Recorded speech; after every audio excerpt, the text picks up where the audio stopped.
Hi, everyone. Today is Tuesday, April 19, 2022. I call this regular meeting to order at 6:30 p.m. Pledge of Allegiance led by Councilmember Wu. Place your hands over your heart. I pledge allegiance to the flag of the United States of America and to the republic for which it stands, one nation, under God, indivisible, with liberty and justice for all. Thank you. Thank you. Clerk, roll call, please. Mayor Ding. Here. Vice Mayor Harrington. Here. Councilmember Menchaca. Here. Councilmember Rivera. Here. Councilmember Wu. Here. Closing session report. Our city attorney will be now give the closing session report from the special meeting held on today at 5:30 p.m.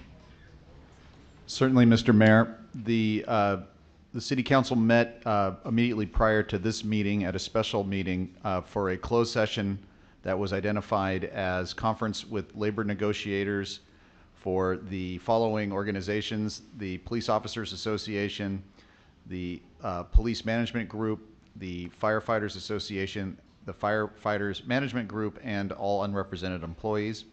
City Council received a report from their negotiators, Mr. Lazaretto, Mr. Macias, and no reportable action took place. Mr. Mayor, that concludes the report. Thank you. We will now have some announcement from our Chief City Clerk. Tonight's meeting is live streamed on Cable Channel 3 and our online platforms. If you wish to address the City Council during tonight's meeting, we request that you please complete a speaker's card and hand it to the Assistant City Clerk. When speaking, please state your name for the record. If you wish to be added to the distribution list to receive City Council agendas, please email your request to cityclerk@sgch.org. Number one, approval of agenda order. Are there any objection for the agenda order? I hear none. Okay. So next item, please. The agenda got approved in the next item. Presentation item A, Police Department Employee Introduction of Liam Howard. Police Chief Harris will make the presentation.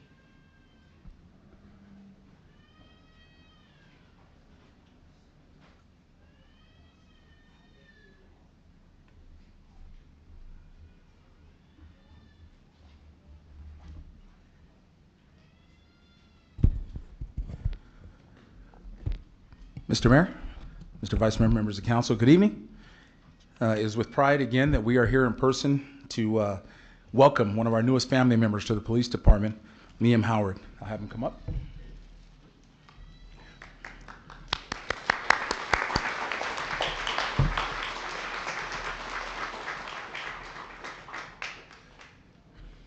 We're going to put you on display right over there.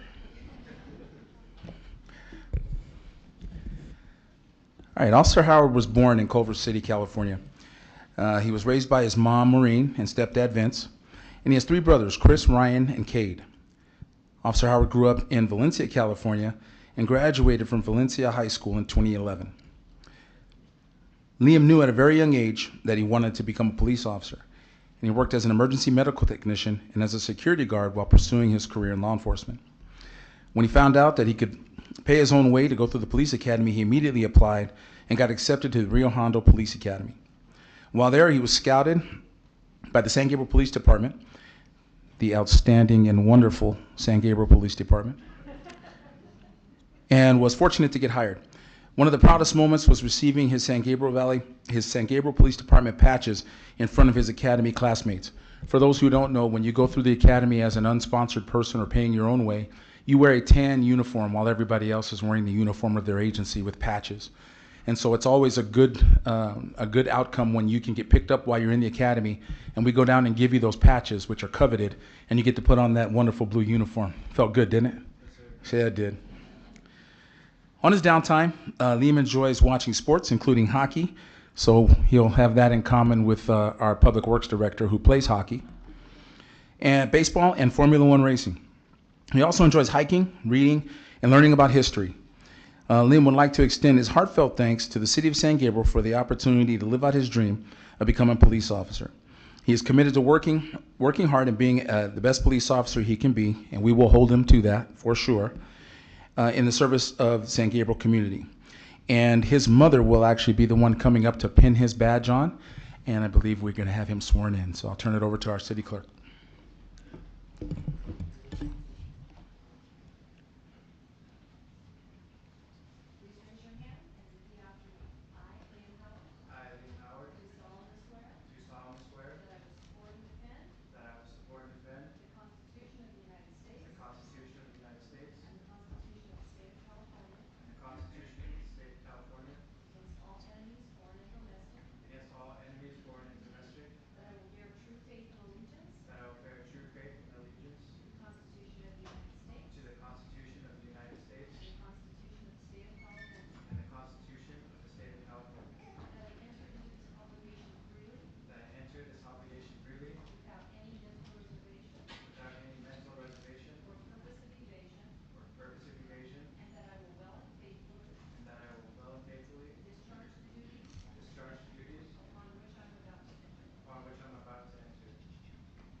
All right. I'd like to thank the council members for this opportunity to live out my dreams, and to thank you for letting me work with this great community of San Gabriel, and just the opportunity that you have given me to, work for a great city and be well supported. And thanks again. All right. Thank you. Thank you.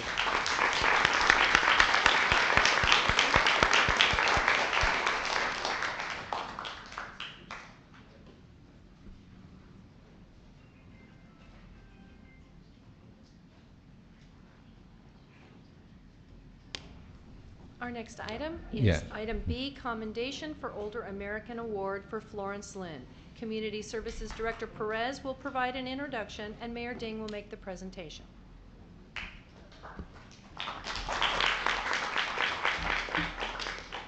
Good evening, Mayor Ding and members of the City Council. Tonight, as part of our celebration of the city's 109th anniversary of incorporation, we are pleased to announce our 2022 Outstanding Older American. Each year, as part of our birthday celebration, we recognize a deserving individual for his or her volunteerism and service to the San Gabriel community. Many of our past winners, and definitely this year's winner, have provided many hours of service to the San Gabriel community. In addition to tonight's celebration, this year's Outstanding Older American will be recognized at the Los Angeles County Board of Supervisors' 57th Annual Older Americans Recognition Virtual event. We are also looking forward to this year's honoree serving as the Grand Marshal for our Kids' Day and 4th of July parade. We are grateful to this year's winner for providing outstanding service to our community. Now I'd like to turn it over to Mayor Ding for the presentation of this year's award. Thank you, Rebecca. Yeah, tonight we are pleased to present 2022 Outstanding Older American. The 2022 recipient of the Outstanding Older American Award has shown tremendous dedication to the San Gabriel community. We would like to recognize this year's award winner is Florence Lynn.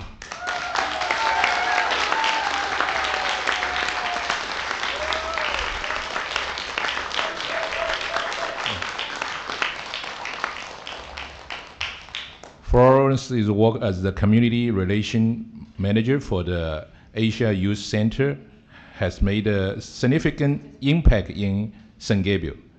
Her effort have shown us a strong work ethic, compassion, and the leadership in serving the community.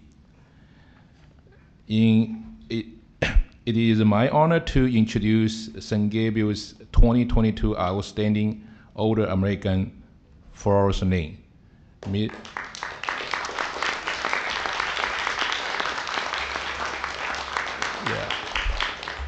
Actually, Florence also is our history of the year. That's the first API the reward recipient.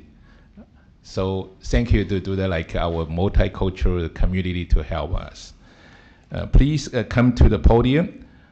Now, on behalf of the City Council, I made this commendation. Okay.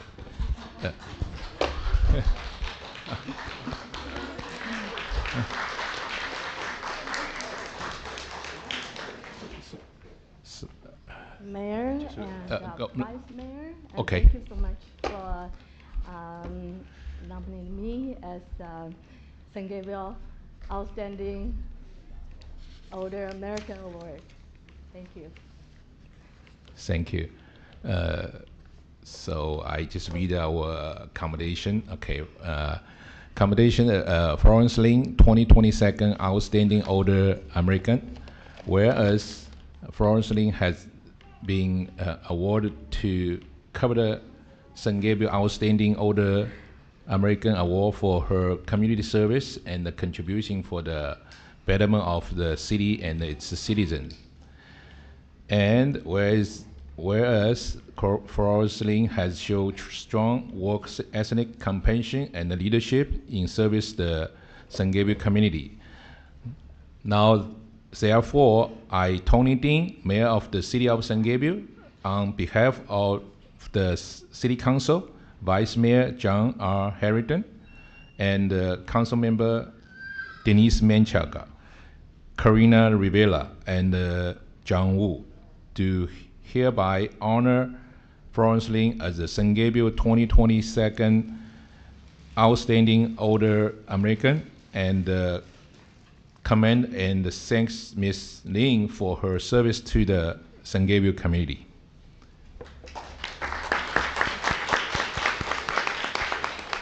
Okay. So, would any council member like to comment? Okay, thank you. Councilmember Machenka. I like to just say a few words. Thank you for turning around so I can see you. I just wanted to say that, since the day I've met you, you're such a genuine person. You do everything to help our community, and you've always been that light. And now you're officially recognized in the city, long overdue. I'm also proud that you are our first API ever to get this award. So this is an historic moment, and it couldn't go to a better person than you, Florence. So congratulations to you. Thank you. Okay, Councilmember My Karina. Florence, I love you. I love you too. You are so welcoming to this community, and no one is more deserving than you. Like Denise said, you literally light up the city, and you were one of the first persons that opened up your arms to me when I got appointed to city council. So I will forever, ever be grateful for that. And just know that we support you and we love you and that we're very proud of you. So congratulations. Thank you. Thank you, Councilmember Rivera. Councilmember Wu. Well, I would like to congratulate you that as a, receiving these awards, but your awards is not just for you, but you're doing so much for our community and you're receiving them as the first API. So this is really a milestone for our community. And I would like to thank you for your services and congratulations again. Thank you. Thank you, Councilmember Wu. The Vice Mayor Harrington. Thank you, Mayor. Florence, I just want to say thank you for the service you do to the entire community, not just the Asian Youth Center. You're engaged and involved in a lot of things, and I'm sure everyone here knows that, but we really appreciate it, and you're very deserving of this. And like my fellow council members have said, you are a light. You light up the room, or you light up whatever when you engage with you, and we really appreciate your enthusiasm. Your attitude is always great, so just very deserving, so thank you. Congratulations. Thank you. Okay. It's really thank you. You are not just for the Asia community or Chinese community, you also for the whole community, especially for the last 2 years. I saw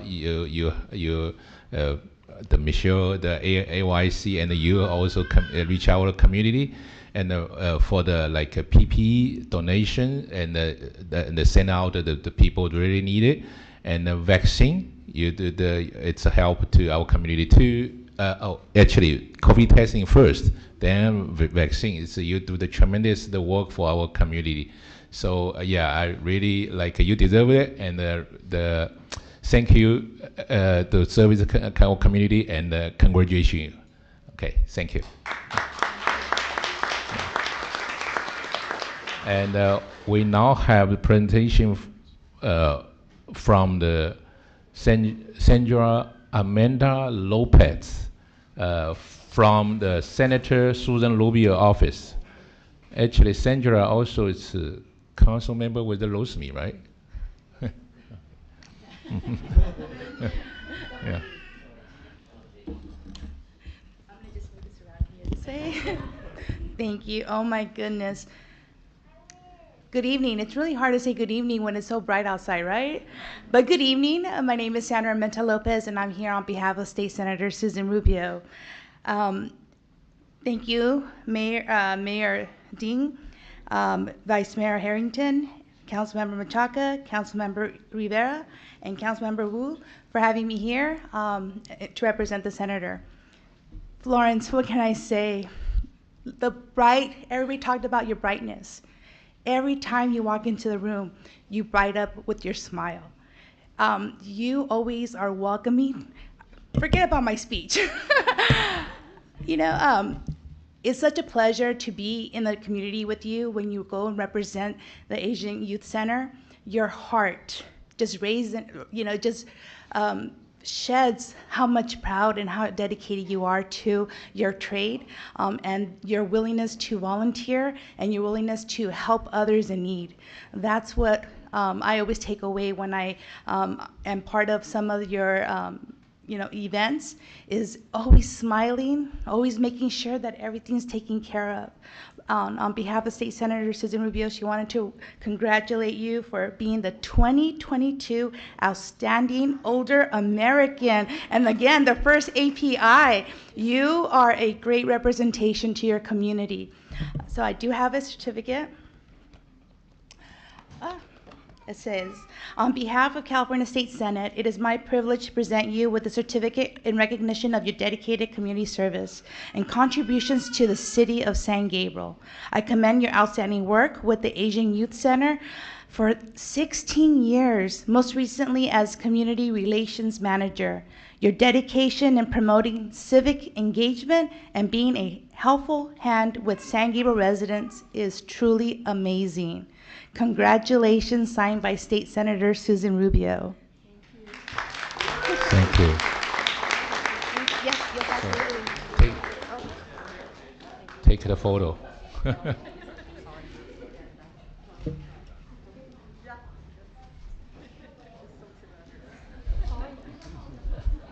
Ready, Florence.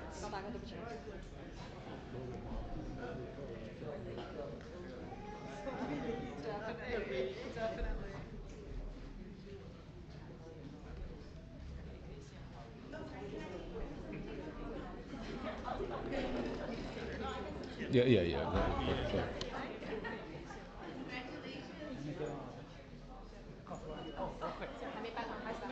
One for me, sorry. 1, 2, 3. That's it. Okay. Our next president it's Mr. Frank Rue from Supervisor Heather Soris' office. Soris. And Mr. Jimmy Wu from Supervisor Catherine Barger office. They are coming together. Okay. Good evening, members of the council, Mr. Mayor. It's an honor to be here today. For this award, you actually brought together 2 of our districts because, San Gabriel recently was added to the 1st district, but, in the past it's always been, a part of the 5th district. So we thought it was appropriate to combine our efforts and present you with the certificate on behalf of both districts. And, just listening to everybody speak about you, members of the council, everybody here showing you the love that you clearly do deserve. It is, a very big honor for me to be able to present this award to you.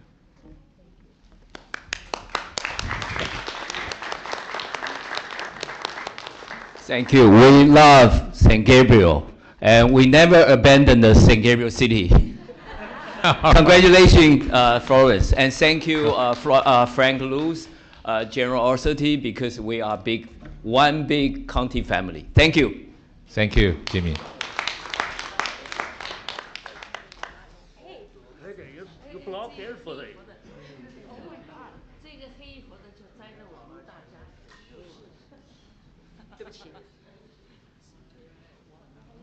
Yeah.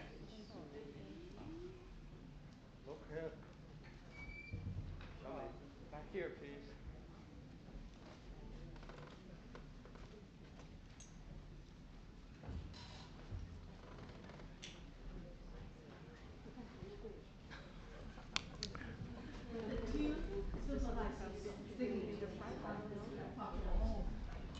Okay, next we have our neighborhood city, City of Monterey Park, the mayor of the City of Monterey Park, Henry Lowe, and council member Yvonne Yu come in. Oh, I see. Sorry. Okay. Yeah, come on, the Judy Chu office, the representative. Thank you, Henry. Well, first of all, just quickly say that you should have Florence at your city council meetings more often because you got quite the crowd here.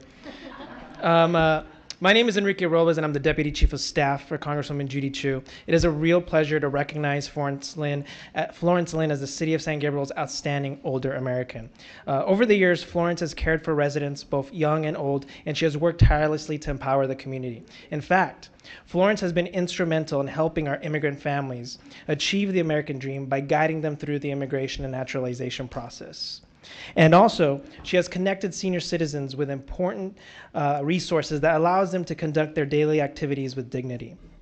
And she has ensured that the people's voices are heard when she helped register more than 2,000 people before the 2020 elections. And I understand that she's going to do maybe like 5,000 before the upcoming midterms. And but at no point has her commitment to the community been more evident than during the pandemic when she spearheaded efforts to provide resources to struggling families. At the onset of the pandemic, she organized a meal delivery service to ensure that anyone who lost their jobs because of the lockdowns would be taken care of and receive the food necessary to feed their family. She also organized, as the mayor said, a mobile clinic that has thus far delivered over 400 vaccine shots, which in turn has helped stop the spread of COVID and helped save many lives in the process. For these reasons, it is my honor to provide with you a certificate of congressional recognition on being the outstanding older American for the city of San Gabriel. Congratulations.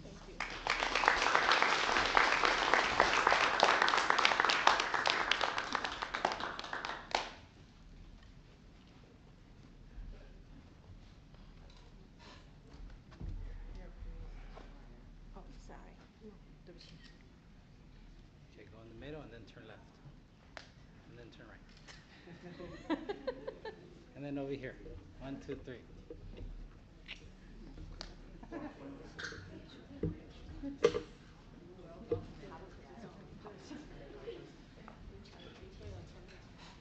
Okay. We also received a certificate for the Florence from the Assembly member Mike Fong.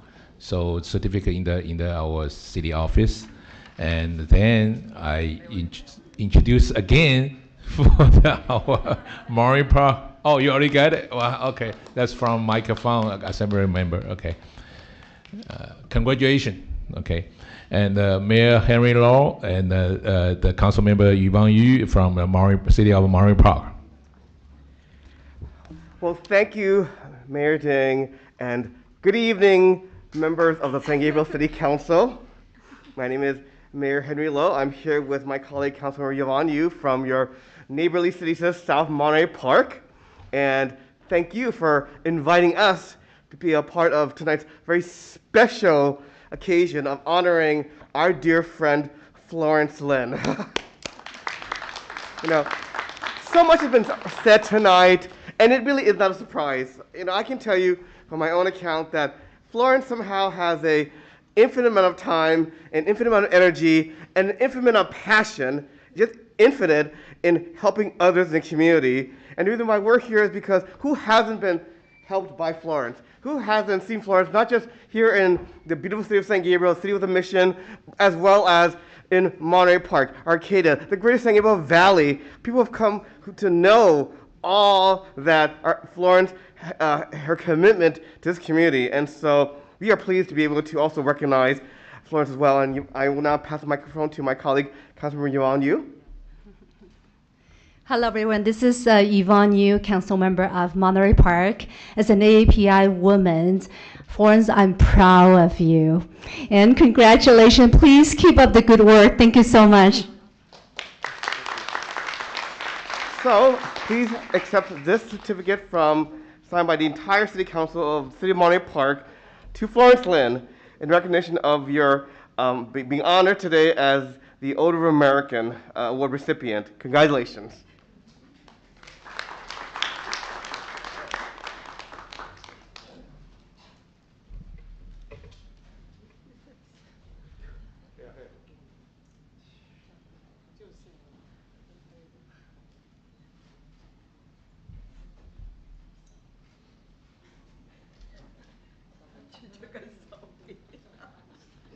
Turn this way real quick. 1, 2, 3.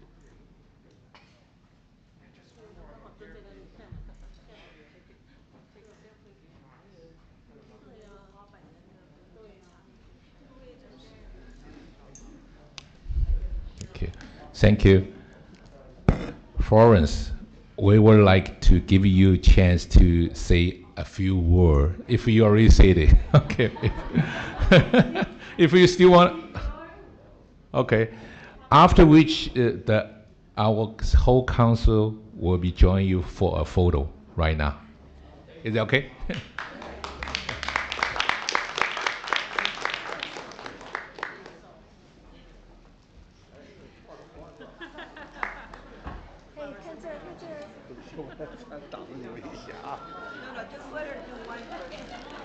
There you go. All the flowers. Yay!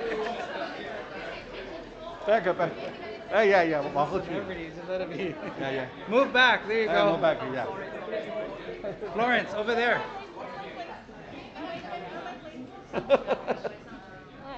There you go. Look at that. 太好了，太好了。 Get closer. Get closer.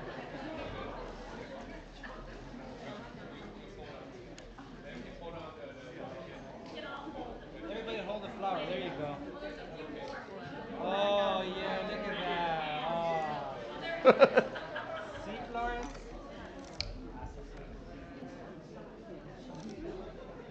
Okay, 1, 2, 3. 1, 2, 3. And here, please. Yeah, a little bit. Thank you. And Thank you. 哦，这边还有，好吃。你上去照啊，王老师。我上去啊。你上去拍啊，看。上去，你看人家都在，对。上去。哎，你这要放下来。哎，你要过来了，你要过来。 Oh my God, you guys got bigger. 1, 2. Sorry. Everybody cheese. I think I got everybody 1, 2, 3. 哎，你不要站那边。 Are you finished?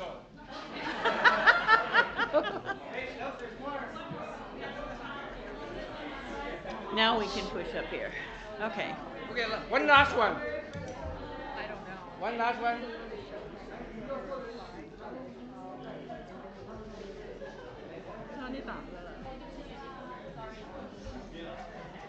It's crazy. Got it. Go vào, cái máy. Bao chỉ vào đây chỗ này. Bao đây. 3, 2, 1. 3, 2, 1. Thank you. Everybody look good.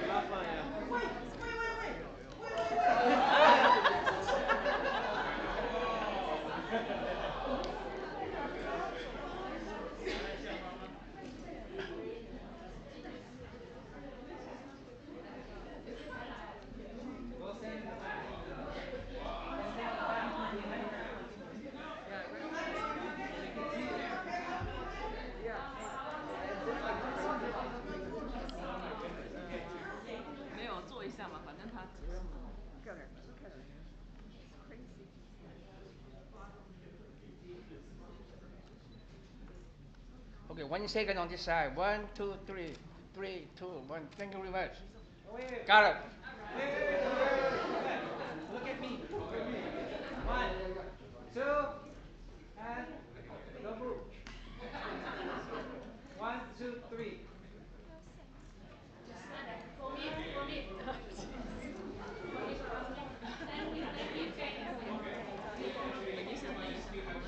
I can send it to you.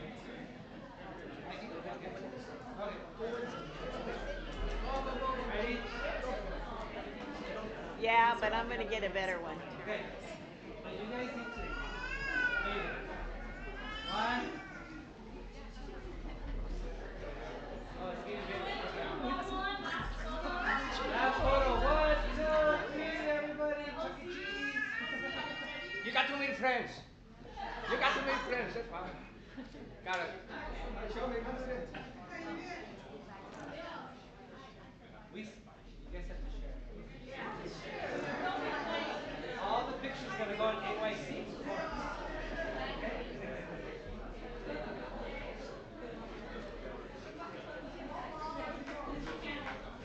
She's got too many friends, man.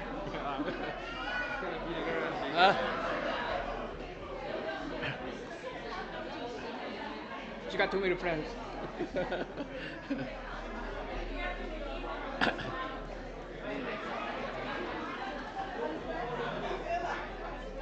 哎，还有奖状呢。小美，在小美。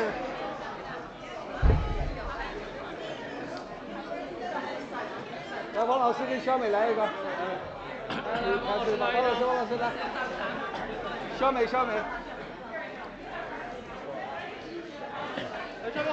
大方啲，唔該你。好，好，好，好，非常好。好，看这边，哇，太好了，哎，又进来了，哇，太好了。来看前面。Okay. 看一下我这。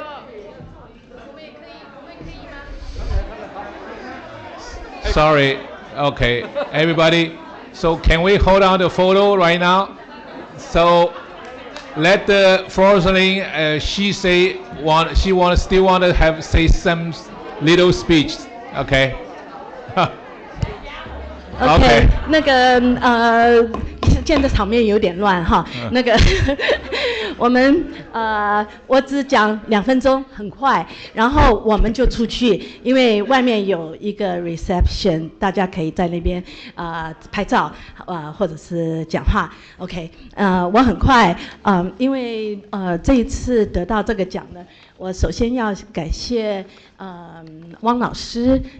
Yeah, I want to recognize Miss Lee Wang. Okay, she nominated me to be San Gabriel Outstanding Older. I want to say younger American Award. I don't feel old at all. I feel I'm like 20s in my age. And first of all, I want to thank my family. I have my daughter, Katrina. Can you wave? And my granddaughter, she's only 8 months old. And here's my grandson, Timmy. Oh, thank you. Sure. Thank you. And there's so many people I want to thank you, and it's such a great honor. I feel like this is almost like my lifetime achievement. Dr. Gabriel, do you agree? Because I know she received the achievement award many times, and I feel that this is almost like an achievement for me. And also I want to thank AYC Executive Director Michelle Furridge with her trust, and she had helped me to grow within AYC to help the community, and she has a bright eyes for me, and she always let me do a lot of things and help the community. She never stopped me, so I could just move forward. And also I want to also thank San Gabriel Chamber, the city council members. From what I know, everybody voted for me, right? You better say yes. And also commissioners, and we have representations. They're in the back, and also they're here. Sherry, are you still here, or you're outside? Oh, Sherry, and I know she also voted for me, right? Okay, and I also want to thank the Chinese elected official, Albert Chen. Is Albert here? Oh, Albert, okay, thank you for coming. And he was the one nominating me as Citizen of the Year, so I got that in 2017, and this has been about 5 years, and finally I'm receiving this award. And also I want to thank my sister, Shirley Wu, and she's my advisors, and many times she helped me. And also there's so many people I want to thank for, and Dr. Yuan, and also Gloria, and Ho Weiyue, and there's so many, and let me just kind of name a few, but if I don't call your name, it doesn't mean that you didn't do anything. You still did a lot with me, okay? And I want to thank Sun Wei Hui Zhang. Okay, he also helped me to grow and in many Chinese activities. And also Tina Chen, and she helped me with many events. We back a long time ago, and I was the only person in the event. She always volunteer and help me, and now we grow to be like 10 people in our department, and bigger, and we could serve the community better. And also I want to thank Alex Cho, Alex is a past executive, Mayto's husband, and he been always helping every time when I do ask. And he always support AYC. And also Peggy Chen, and also his 2 children always help at events. Jessica is there, and OC, and they always help with taking pictures. I'm expecting good pictures turn out. Post on Facebook, post on social media, and蔡碧玉, and Su Ling, and Connie Fu, Yuli Lo, OC, and Dr. Gayan, of course, she's my mentor. I always follow her footsteps, okay? She does so well, so many things for the community. And the list goes on and off, and if I didn't mention your name, it doesn't mean you didn't do anything. You did a lot, but I have a limited time. They told me only 2 minutes. So I'm gonna go move outside, and we're gonna have a celebration. It's put out by city, right, Mark? Yeah, right. So actually, we will now reset the meeting to celebration in the lobby with the refreshment. The meeting will be resumed, let me see, 15 minutes, like 7:25, we come back. Okay. Well, yeah, everybody can go out to give it to the Florence celebration. Thank you.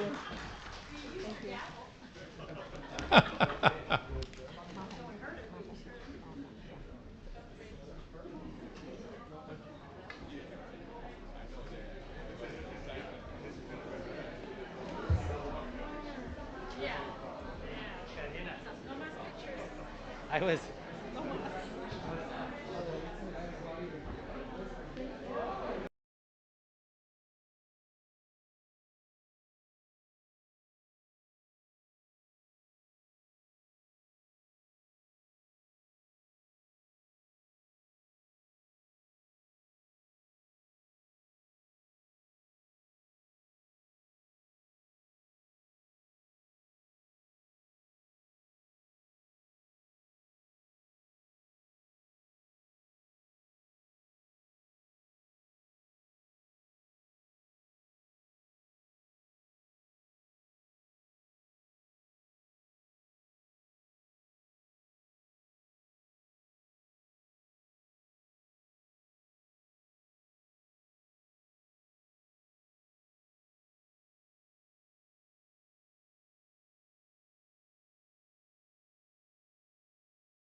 Okay. We now reconvene at 7:27 p.m. Next item, please. Presentation item C, Proclamation for 2022 California Mosquito Awareness Week. Councilmember Menchaca will make the presentation, and Levy Sun, Director of Communications for the San Gabriel Valley Mosquito and Vector Control District, will accept the proclamation.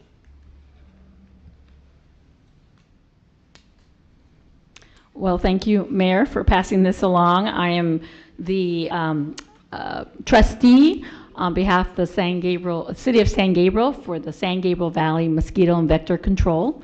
And so this week, it's California's Mosquito Control Awareness Week, and it was declared this week in order to raise awareness and educate the public on the health threats mosquitoes pose to our communities. Just a reminder that mosquito control is a shared responsibility, and I just wanted to share a little fun fact. Did you know that mosquitoes are the deadliest creatures on the planet? When they bite, they can spread viruses and parasites into your body. So for example, sharks. You know, sharks have a whole week of programming. Mosquitoes don't, but sharks only kill 10 people a year. We have hippos at 500, crocodiles at 1,000, snakes at 50,000. But mosquitoes, they kill 475,000 humans a year. So this is an important topic, and now that I have your attention, I want to pass it on to Levy Sun, our Public Information Officer. All right, thank you so much, Honorable Mayor and Council, and thank you, Councilmember Menchaca, for also serving on our board. This is hard to follow after the last proclamation. But the good news is, in true Florence Lynn fashion, we were able to connect actually with our organization at AYC, and we're looking for different ways of reaching out to the Chinese-speaking communities in San Gabriel Valley. So it actually has come, it's actually true to the spirit of Florence that we have been able to partner with them, well, within a few minutes. But tonight, thank you all for recognizing this week as California Awareness Week. Some people might think, well, what's the point? Of course mosquitoes are here. We're aware of them. But this week is a great week just to bring the discussion in the forefront to recognize that mosquito issue is year-round. We have a Mediterranean climate, but the way things have been changing, we've noticed that there are really hot temperatures that can occur even in the deep of winter. During times of summer, mosquitoes are obviously out, but in winter, traditionally when we think they're gone, they're actually still quite active. Instead of flying around, they're actually hunkered down in our underground storm drains. Luckily, we do have a team that go out and they pop those lids open to inspect for mosquitoes. So you actually might find some of our crew working deep in the heart of winter around the holidays and New Year's. Something else I just want to point out to residents that to be aware of is our 3 key words: tip, toss, and protect. That's tip out stagnant water weekly, toss out any unused containers, and protect yourself with repellent. One thing I do want to add on, based on some of the field inspections that we've done here in this city, is that people should be mindful of the dense vegetation around their homes. I call it Jurassic Park homes, in the sense that when you walk through, it's very humid, there's lush vegetation, and a lot of shade. Not that this actually creates mosquitoes, it's that it provides the perfect habitat for them. Mosquitoes are figuratively and literally cold-blooded. They cannot control their body temperature, so when it's really hot, they die out. When it's really cold, they die out. So they seek refuge on properties that have dense vegetation, which gives them these microclimates to actually survive in, which is why we have these new mosquitoes that are black and white called Aedes mosquitoes or ankle biters. They've been able to entrench themselves in San Gabriel and throughout California or Southern California because of these microclimates we have created for them. So we're all about making sure that people look into California native plants to not only reduce the water, but reduce mosquitoes. On behalf of the men and women who work at the San Gabriel Valley Mosquito and Vector Control District, I am buzzing with excitement to receive this proclamation. Thank you so much for being public health partners with all of us. And to all of San Gabriel, stay safe, stay healthy, and stay bite-free. Thank you, Levy. And now you know why we think we have the best mosquito public information officer in the state, because he's always poking cities and communities to take action. So we have so many words we can use tonight, but I'll leave it at that. But thank you again for keeping us, well, I have to say it, San Gabriel bike free. And I hope to see you at one of our many events that we're having this summer. I know you'll be connecting with our community services department, but you have so many different services at no cost or low cost to our community, so it'll be important to share that. So I guess I now ask the council to come up and take a picture with Levy and with the proclamation.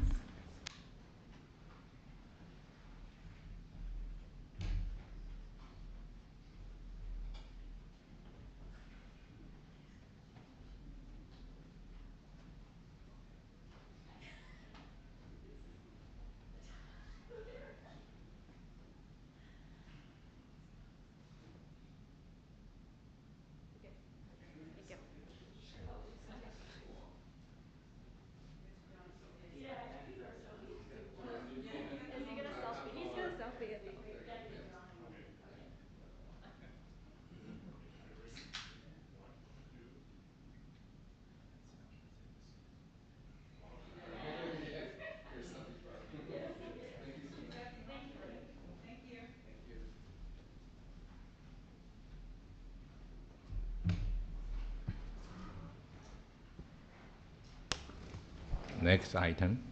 Proclamation for Donate Life Month. Mayor Ding will make the presentation, and Jolene Vargas, One Legacy Ambassador, will accept the proclamation. Okay. We have One Legacy represented here. Okay. The proclamation for the DME Donate Life Month. So I think Donate Life is really important. So more than 100 individuals nationwide and more than 20 in California current on the national organ transplant waiting list. So actually, on average, 17 people die each day while waiting. Okay, and also the organ donate saved more than 40 lives last year. So that's very important. So encourage the people to register on the DMV that donate the organ to help the people they are waiting the need to save their life. So now, therefore, be it resolved that recognition of the National Donate Life Month, the month of the April 2022, is hereby proclamation DME Donate Life Month in the city of San Gabriel, and in doing, we encourage all Californians to check yes online, or when apply for the renew their driver license or ID card at the DME. So it's city mayor of my Tony Ding, mayor of the San Gabriel, and we have the whole council member, vice mayor John R. Harrington, council member Denise Manchaga, and council member Karina Rivera, council member John Wu. Okay, so we just have some speech, right? I want to say thank you for Yeah. recognizing April as Donate Life Month. I'm actually a 3-time kidney recipient. I was diagnosed and actually saved at your hospital here 30 years ago. And I am standing here today because of my 3 donors. Thank you very much. And Mayor Ding, I'm sorry to butt in, but just a reminder to the council and the community that one of our own fire department employees donated a kidney just a couple of weeks ago. And Wow. she donated it to her sister and she are both doing very, very well. Wow. That's Good. wonderful. So we all the council come on the stage.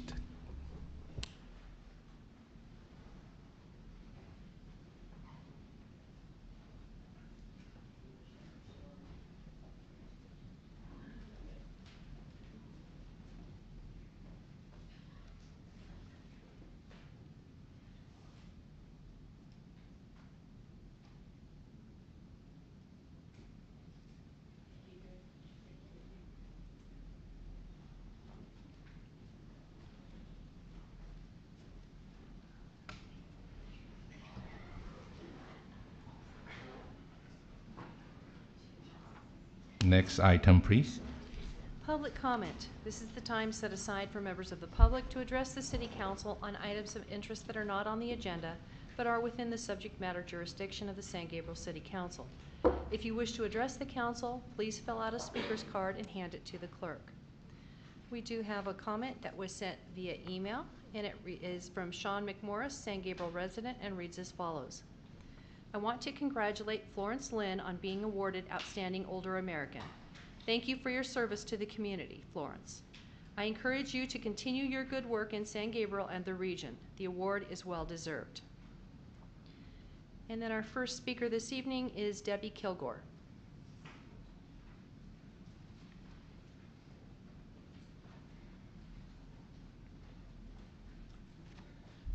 Good evening, council members. This is directed to a single council member, Denise Muchaka. This regards the meeting from last week, April 12th. And I'm talking about the commissions that they were interviewing people for. City Manager Lazaretto talked about the candidates were all in a private room, so there would be fairness for anybody that was coming. But at the beginning of the meeting, Denise Muchaka spent 20 minutes recommending somebody as an applicant for the design review committee, not even giving 3 candidates a chance to get up and speak. She was all for the one candidate she wanted, and all she did was list all of his praises. It doesn't matter if somebody's running for a commission, they're allowed to get up here, but you should not be talking before anybody has been interviewed. But you spent 20 minutes, and about 12 times that particular person was mentioned between everybody, and that's not right. You should have never done that, and I do not expect to see that. You've been a council member for 6 years, and you know what is right and what is wrong. But to mention a person a dozen times in 20 minutes and never even give any other candidate a simple chance to get up there and say who they are and why they're interested in the commission, I'd like to know why. Thank you. Our next speaker is Jeffrey Welch.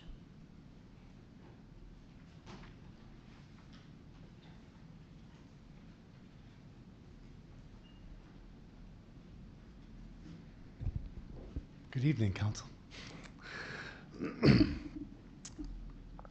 On the heels of that, I wanted to issue a blessing to our Council and really to the whole city. It's one of my favorite blessings in the Bible. It's out of Deuteronomy 28. And it is so appropriate for tonight because we've just witnessed several. We've experienced, all these, the awards in Florence. It's an excellent example of what I'm about to read. In Deuteronomy 28, it says, if you fully obey the Lord your God and carefully keep all his commands that I'm giving you today, you will experience all these blessings. And then he lists these blessings. And I just want to reiterate that the only 2 things that we have to obey is to love the Lord our God with all our heart and to love our neighbors as ourselves. And Florence seems to have been a phenomenal example of loving our neighbors as ourselves. I was also just super thrilled to see the new police officer installed tonight. And whenever I think about the police, they are peace officers, and it's such a high calling. And they're in charge of making sure that we are all keeping loving each other as we love ourselves. And so one of my favorite blessings, if we were to obey those, is that you will be blessed, your towns and your fields will be blessed, your children and your crops will be blessed, the offspring of your herds and flocks will be blessed, but wherever you go and whatever you do will be blessed. In another translation, it's in your coming and your going. And I think about that every single time I drive outside the city limits of San Gabriel. Whenever I return into the city limits of San Gabriel, I think that I am being blessed in my coming and going.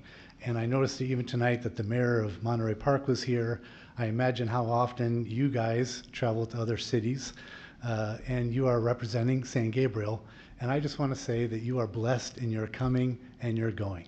And we are blessed by your presence. And I want to encourage you to have wisdom, the wisdom of God, how to handle all these things that you're having to handle, Denise especially tonight. But I do speak a blessing on you, and thank you for your service.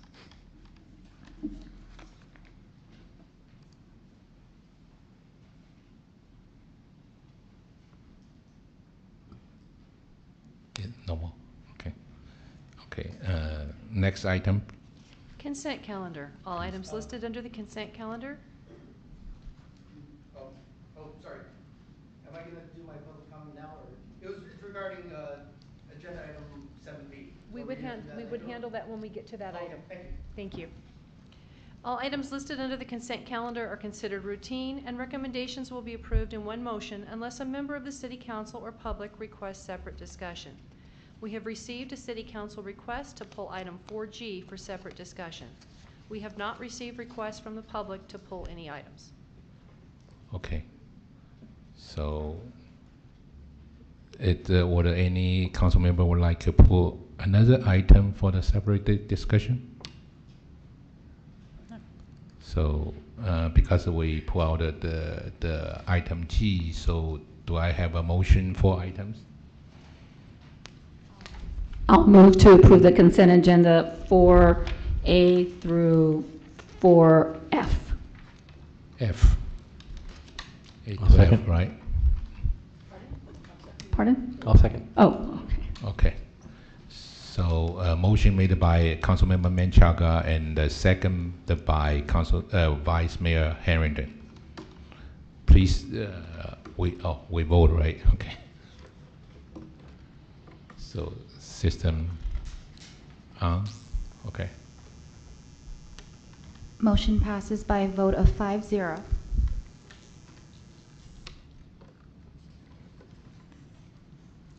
Okay. Next item, please. Item 4G, Mayor.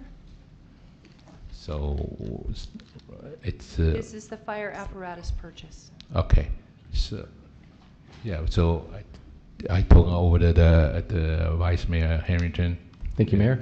I pulled this item, reading through it, I just had a few questions, and I did speak to Chief Wallace earlier. Hopefully, he answered most of the questions, but this is something I thought should be, personally, I thought this should have been an agendized item. It's a rather large purchase.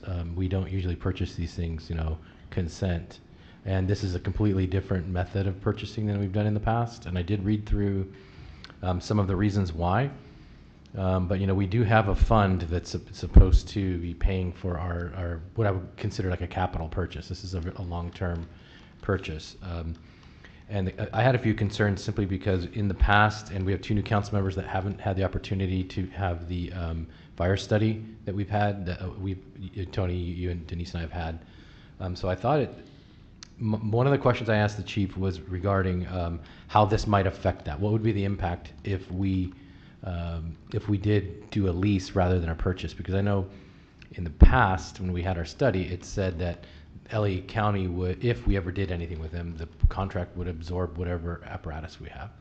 And so I think, Chief, if you could answer that question so the entire council could hear, like, because it's a lease, the distinction between a lease and a purchase. Yeah, thank you, Vice Mayor Harrington, and good evening, Mayor Ding and council members.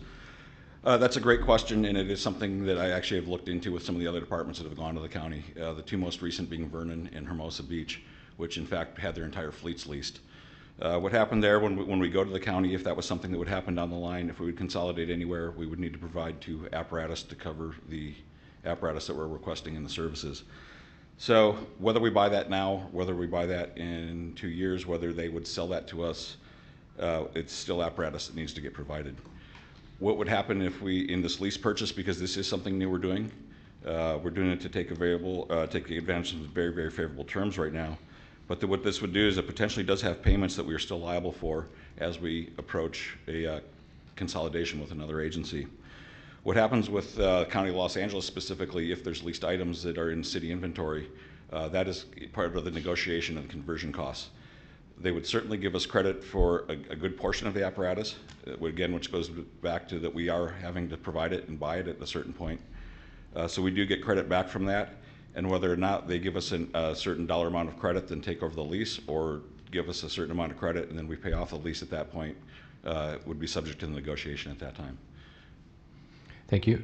Another question I had, it was surprising to me that we were purchasing 2 vehicles rather than 1. And what brought that about as far as why did we decide to go with 2 rather than 1? I'm going to have to step back a few years on that. Probably As you all know, in 2008, we deferred purchases of apparatus. We pushed the purchase of engine 51 back. That should have been replaced in 2011. We pushed that back to 2014. And then we pushed engine 52 back 2 years to 2016. By doing that, we kept the apparatus that were previously in service longer, causing more wear and tear. Those are now our reserve rigs. They're starting to cost us an extraordinary amount of money to maintain. The bills that have come in just the last couple of months on almost all of the fleet have been very eye-opening and surprising to me. But a lot of that is because we deferred and we're pushing equipment longer and working it harder than we have in the past. Looking at 2 apparatus right now, by the time we would get delivery of these, engine 51 would be at 10 years old, which is the normal expected frontline service life. Engine 52 would be at 8 years old, which is just 2 years shy of the normal expected frontline service life. Our reserve apparatus at that point would be 23 and 19 years old. So what we're doing now by purchasing 2 now, we're taking advantage of today's cost, today's money, the rates we can get today, also hedging our bets against extended delivery times in the future, and we're going to enable to rotate reserve apparatus that are starting to be very, very costly to maintain out of our fleet, and then establish a solid fleet for 10 years, at least 10 years down the road, whether that's with us, whether that's with a consolidation. So would we take delivery at separate times, at different times? They would be delivered together. Together, because my thought there is if we get 2 at the same time, then we're going to run into the same issue in the future where we have 2 apparatus that are, instead of 5 years apart, now we have 2 at the same time. So are we going to just continue to keep purchasing 2 at a time instead of every 5 years? I would look at that based on our service model that we're doing at the time. I'm going to suggest, every 5 years, and you'll hear it in a presentation and another meeting or two, that we re-examine our service model every couple of years and make sure we're doing what's right. And at that point, I would have to say, when we come up to the apparatus replacement, do we need what we still have, and do we need to replace both at the same time? This also gives us some flexibility in the fact that we'll have one reserve apparatus that is 2 years younger than the other, so we may be able to have some wiggle room and keep one in frontline service a little bit longer. It's my intention to rotate them between stations so that the wear and tear evens out. Although both stations run a fairly equal call load, we're starting to watch which apparatus get used more, and we're going to position them and rotate them so that there's equal wear and tear, hopefully getting a longer life out of them. Okay, I think I have one more. Get my notes.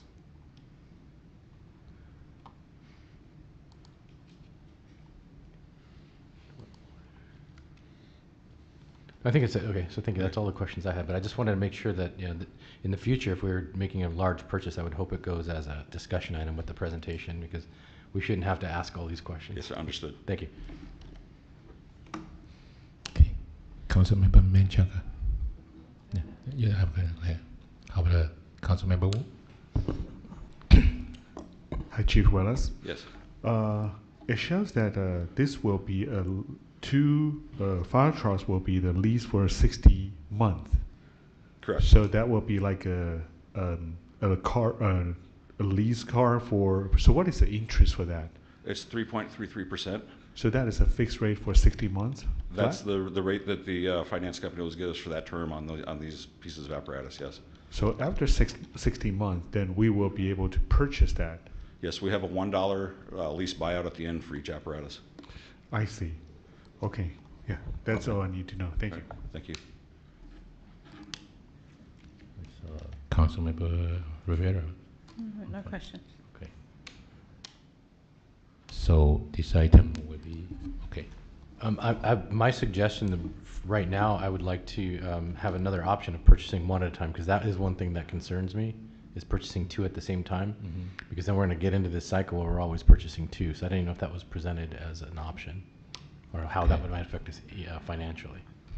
I think I could go back to the finance company with it, and if we approve 1, we'll get 1. I don't think that's going to change our rate or term. Certainly change the price. As you see in the, there is initial costing broken out for individual apparatus. So the purchase, okay. The question also, bring out what's the advantage we got the 2? It's because price-wise, the financial-wise, we can have some discount or something like that? What I'm looking at by purchasing two now is we're purchasing with today's money and today's rates. We're already at a 2-year delivery, and I can't tell you what materials and costs are going to be in 2 years. You know, Vice Mayor Harrington does bring up a point that you could potentially get caught in a cycle of 2 at a time. But looking at taking advantage and being pretty much thrifty, I guess is the way I'm going to put it, this makes a lot of sense. Going back to the Vice Mayor's idea, I could go back to the finance company and the representatives and rework a deal. I do know that in the staff report, the recommendation has the final form of this as approved by the city attorney. So if we changed it to 1 from 2, I think we could probably still do this. I would have to ask the city manager and city attorney if that makes sense. If we could pass the purchase of 1 tonight. Our biggest problem is that we'll run up against a price increase at the beginning of May, and I don't believe we have another meeting prior to that. I think we should get the pricing first before we Go ahead. Sorry, I think we should get pricing first before we approve 1 or 2 or whatever. So don't. So we just want the staff to come back. So 1 right. Engine, how much? Right. Right. Okay. Okay. One engine, just Councilmember Rivera. One engine is broken out in the. I did see that. Okay. Yeah, I did see that. But Okay. You said you were going to contact finance to see if the same rates apply. I would have to ask. I couldn't tell you exactly the same why rates I would want to apply. come Yeah. back to it. Okay. Yes. Just Okay. be aware that we will have a 7% increase in this price. So there is an increase. There is an increase across the board on May 1st. So that's part of why I was presenting this tonight. As we started to do our research and look into our process 2 years down the road, we became aware of this about 3 weeks ago. And so time really became of the essence for us to at least try to get a prudent method, or a prudent way to get this done in what we thought was a financially responsible way to do it. But we are absolutely happy to go back and get a price for 1 engine. But there will be, just be aware there will be a 7% materials increase on the night of April 30th. I'm honestly not trying to put you on the spot. It feels a little pressured I because of all the reasons that John was saying. Like, it is a big purchase. It is a very big purchase. Even if it's just 1, and I don't think we feel comfortable yet. Just saying, yes, go ahead. So we don't have any idea for the 1 engine. Just divide 2 or? No, one engine. Let me get the. It's page. priced as 1 right now, and then times 2 if you buy 2. Yeah, it's on the. So. Let me get okay. the pages. Yeah, I think there's a little misunderstanding. I mean, we know what the price is. Right. That's not the issue. But you're not sure if the price would change if we decide to buy 1 versus 2? What I don't know is if the financing terms and rates remain Oh, the the same. financing terms, okay. The actual price per unit will remain the same. Okay. Yes. But it's the financing. Financing. But what I can't guarantee without talking to the reps is if the rate stays the same. May I make a quick comment? Thank you, Mr. Mayor, members of the council. I don't want to pressure the council either. But if it would please the council, if you could give authority to purchase 1 as long as the interest rate does not increase, then that would lock us into the ability to circumvent that 7% price increase. If the financing company is not willing to honor that interest rate, then we would come back to council with the increased price and a new agenda item at a future meeting in order to do the purchase. At which point, if I could also throw in there, it may make sense if that we just continue as we have in the past and purchase 1 outright, so that we're not financing and not spending the money on the interest with the purchase for a single rig. Why are we not doing that? We're trying to keep cash flow good. We're trying to spread out the increased cost of 2 over time. We have traditionally in the past purchased 1 at a time and been able to handle that here. Do you have an idea what the fund is, right? The fund balance for the vehicles? Will, do you mind answering that? I think it's about $1.5 million the last time we looked. 1.4 million. And that's all vehicles, though. That's not just fire. All vehicles, not only vehicles, but parts and all the other material we use to service our entire fleet. Because these are always the biggest purchase. Well, I would be comfortable with the proposal that Mark has made, that if the price stays the same, the financing stays the same, to approve that. If it's different, you can come back, and if we have to, maybe have a special meeting so we don't get caught with that 7% increase in additional financing. Yeah, I'm comfortable with that as well, and I'm also comfortable just buying it cash if the goes Yeah, up well, too that much. that too. I agree with cash. So, Just so fine. Okay. each engine is a 1.6 million, right? Each engine is 800,000. 800,000. Okay, 800,000. 800,000. It's probably 7% estimate, like $57,000 to saving if they still keep the same rate, same interest rate, same price.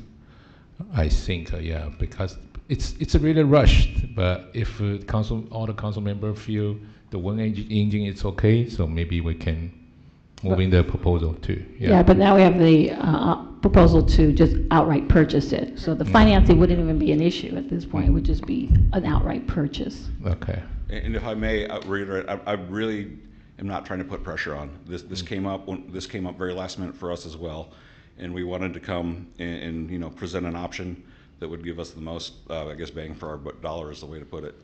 So that was a proposal, and we're certainly open to going back and looking at alternatives, as well as the purchase of one.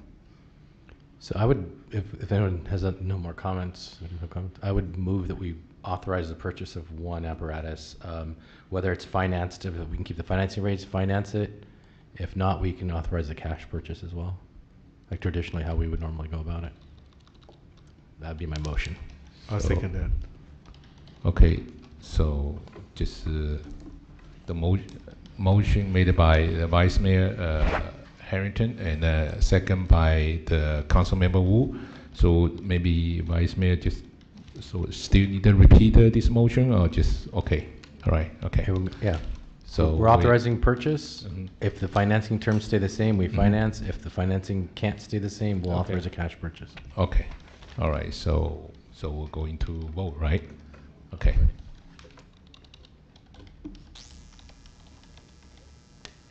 Motion passes by vote of 5-0. Thank you. Thank you.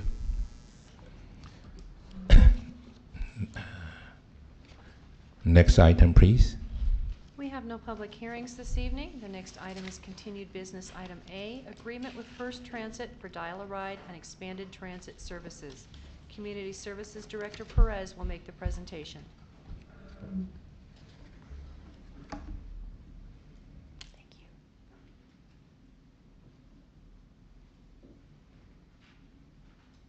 Am I supposed to do some other? Good evening, Mayor Ding and members of the City Council. Before you tonight is a request to approve the agreement with First Transit for Dial-A-Ride and expanded transit services.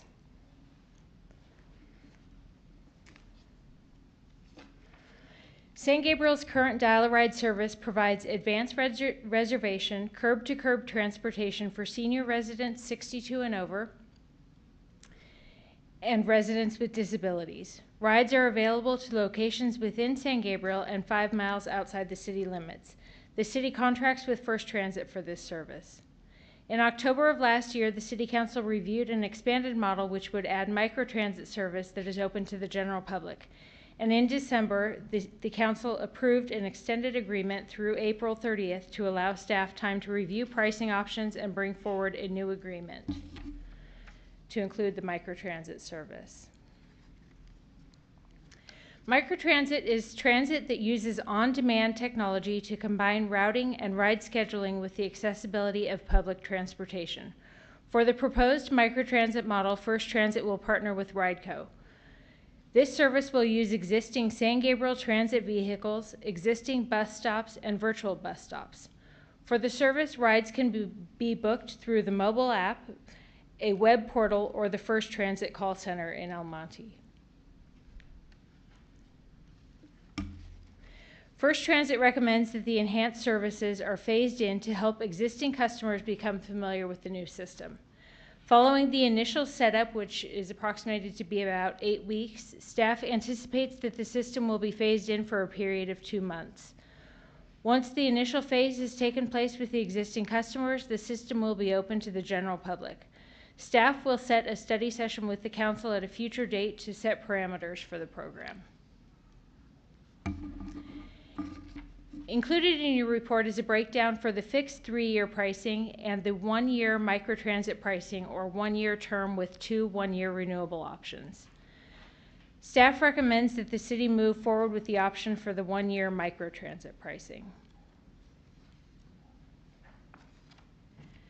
The current contract with First Transit is $39,303.50 per month for an annual cost of $471,642. For the 1-year microtransit pricing, the cost will be $47,573.28 per month for an annual cost of $570,879.32. The overall cost for the 1-year pricing is better and will provide additional flexibility should a microtransit program with Metro become available, which we have heard that they are leaning toward doing. They don't have one established yet. Staff is recommending that the city use available Prop A funding to cover this transit program. Tonight, staff recommends that the City Council review and approve the professional services agreement with First Transit for the expanded transit services for a period of 1 year with the option to renew for 2 1-year additional terms. Authorize the city manager to execute the agreement, and authorize the city manager to renew the agreement for optional year 1 and optional year 2 should the city wish to continue the partnership with First Transit and RideCo for the Dial-A-Ride and Microtransit service. This concludes my presentation. I'd be happy to answer any questions.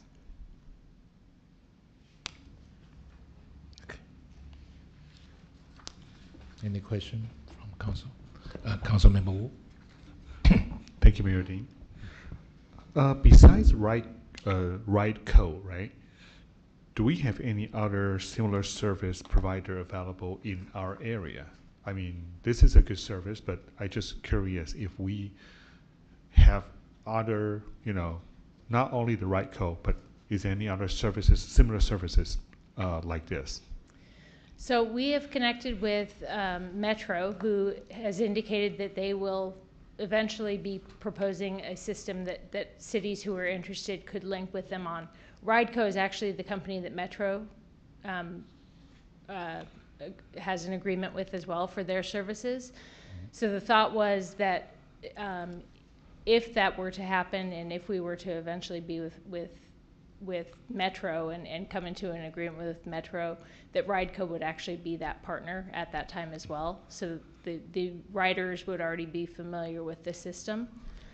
They have established pilot programs in various cities, and I know at our previous council meeting, Councilwoman Menchaca mentioned that she was familiar with the program that they have in Pasadena.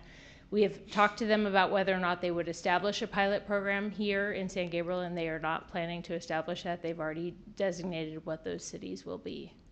So this is more like a...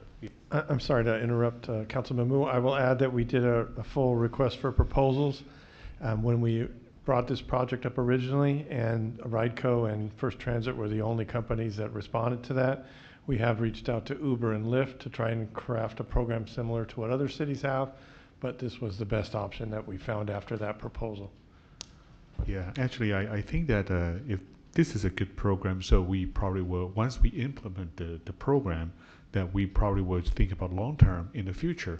So it shows that 3 years pricing and 1 year microtransit pricing too. So if we are going to exercise the option to continue work with them after 3 years, would that be like a dramatic price increase? I mean, would that be a possible scenario to us? Right, that's a great question. So the reason they proposed the 3-year option is because the vehicles that we have existing, that the city, they're actually owned by First Transit, but they're the city vehicles. You've probably seen them going around the city, and they say San Gabriel Transit on them. Those vehicles, they're estimating, have about a 3-year lifespan left on those. So at that point, we would need to evaluate what types of vehicles we would obtain at that point and how we would do that. And likely the price would go up just because we would have the vehicles to purchase. But that being said, there might be other options that we look at in terms of smaller vehicles like minivans and other vehicles rather than the large cutaway vans. So that's where the 3-year pricing came in. Thank you. Sure. Mayor, I was just going to say, don't we have to ask for public comment first before we start deliberating?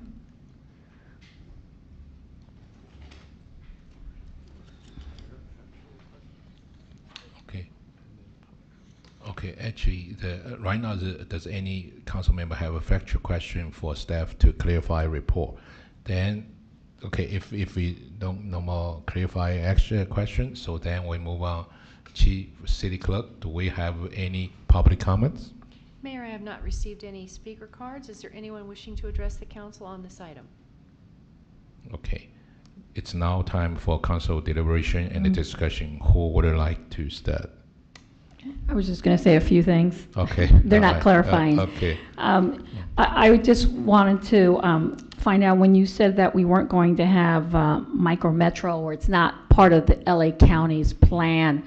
Is it for the next 2 years, 3 years, 5 years, or they just said it's not going to happen? Because so many cities have them right now, and it's usually multiple cities. So in our case, it could be like Rosemead, Temple City, and San Gabriel. It's not just one city, even Pasadena. It's Pasadena and Altadena. That's the one I'm familiar with. Have they said anything at all? They've indicated that they are not having a pilot program here at this time, and then they did indicate that they are potentially looking to establish a program with cities who are interested in these types of programs, and to be able to collaborate with them and make the process easier.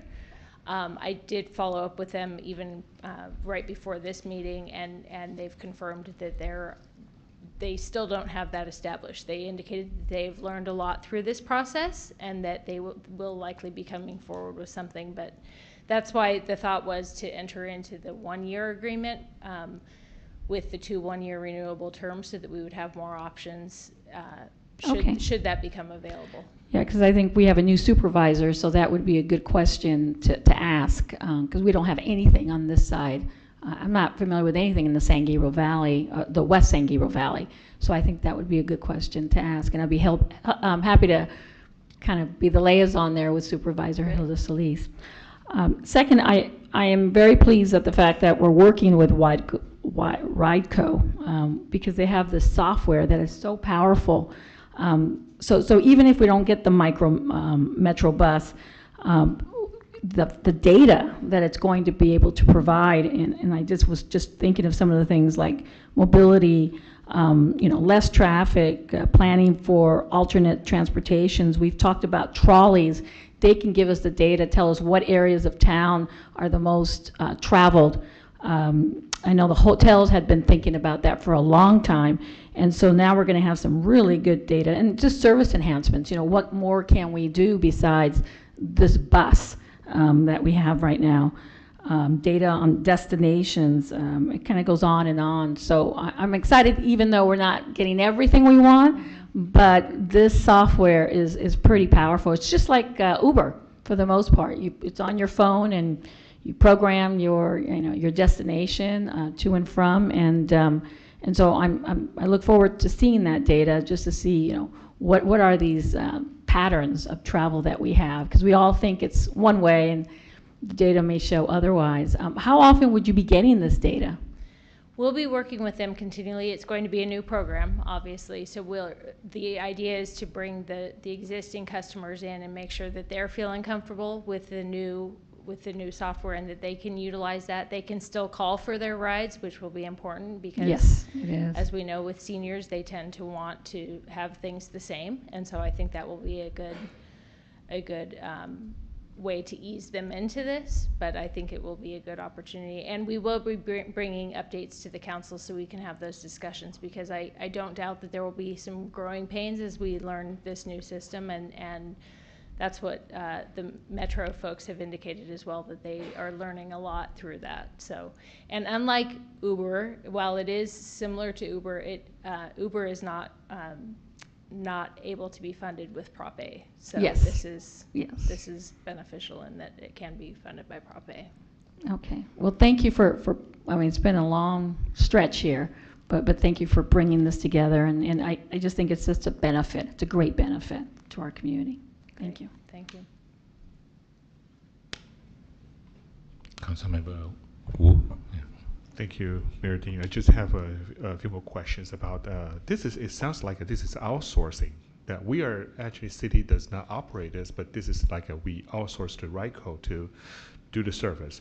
So we do not have to worry about the pricing. That is a net pricing for us. We are not paying any insurance. We are not paying workers' comp, salary, everything. That is all on them. And it shows the operating hours is 7 a.m. to 7 p.m. Mm-hmm. So there's no overtime issue. That they would take care of that too, right? Right. So and that's how our dial-a-ride, sorry to cut you off, that's how our dial-a-ride system has worked. It has been fully operated by First Transit at this point. The city does not operate that. We don't maintain the vehicles. They maintain the vehicles. They pay the staff. They have the dispatch. So $1 for, before we have dial-a-ride, is $1 for the elders or for the people who is in need. So now it's $1 for everyone? So right now it's 50 cents a ride, 50 cents each way, okay, for seniors and the disabled. The thought was to maintain that and then to charge $1 for the general public. We'll be evaluating that though to see if that pencils out to charge that fee. Obviously we have a larger fee going into this. The fare box, they will collect the fares on the fare box, and that will be deducted from our bill when we receive that. So obviously if general public is paying more for each ride, then that fee will be deducted from our invoice. So that will be like pay by phone, or this will be like a coins operated? They're able to pay by phone, and then they also will be able to pay on the bus. Awesome. I'm excited to use the app. I'm not super familiar with it, so I'm excited to use it and see how it goes, and if they can pay. I'm assuming there's a pay as you get on the bus and scan your phone. And yeah, I see that there is existing bus stops and also virtual stops, so people can use the app and to just like an Uber and make a reservation by using their phone, and pay by phone.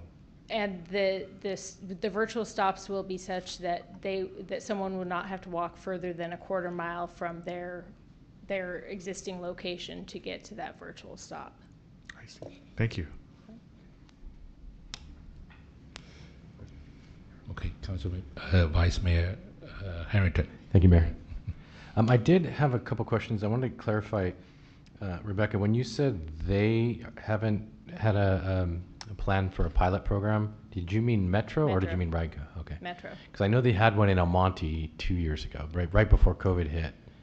Yeah, we contacted them specifically about San Gabriel, and they indicated that they were not planning a pilot program here in San Gabriel. They did 5, I think. El Monte was the closest to us. They had North Hollywood, they had a couple others. And I think they were a good success. I mean, they had the next gen bus, which is going to be a mixture of short transit, first mile, last mile, like RIDECO, as well as they're going to pare down a lot of their fixed routes, which they, according to Metro, will save them money overall and actually provide more service and more of the last mile, first mile, almost door to door, because they won't go door to door traditionally, except for, like you said, with they'll have fixed stops, but they're very close.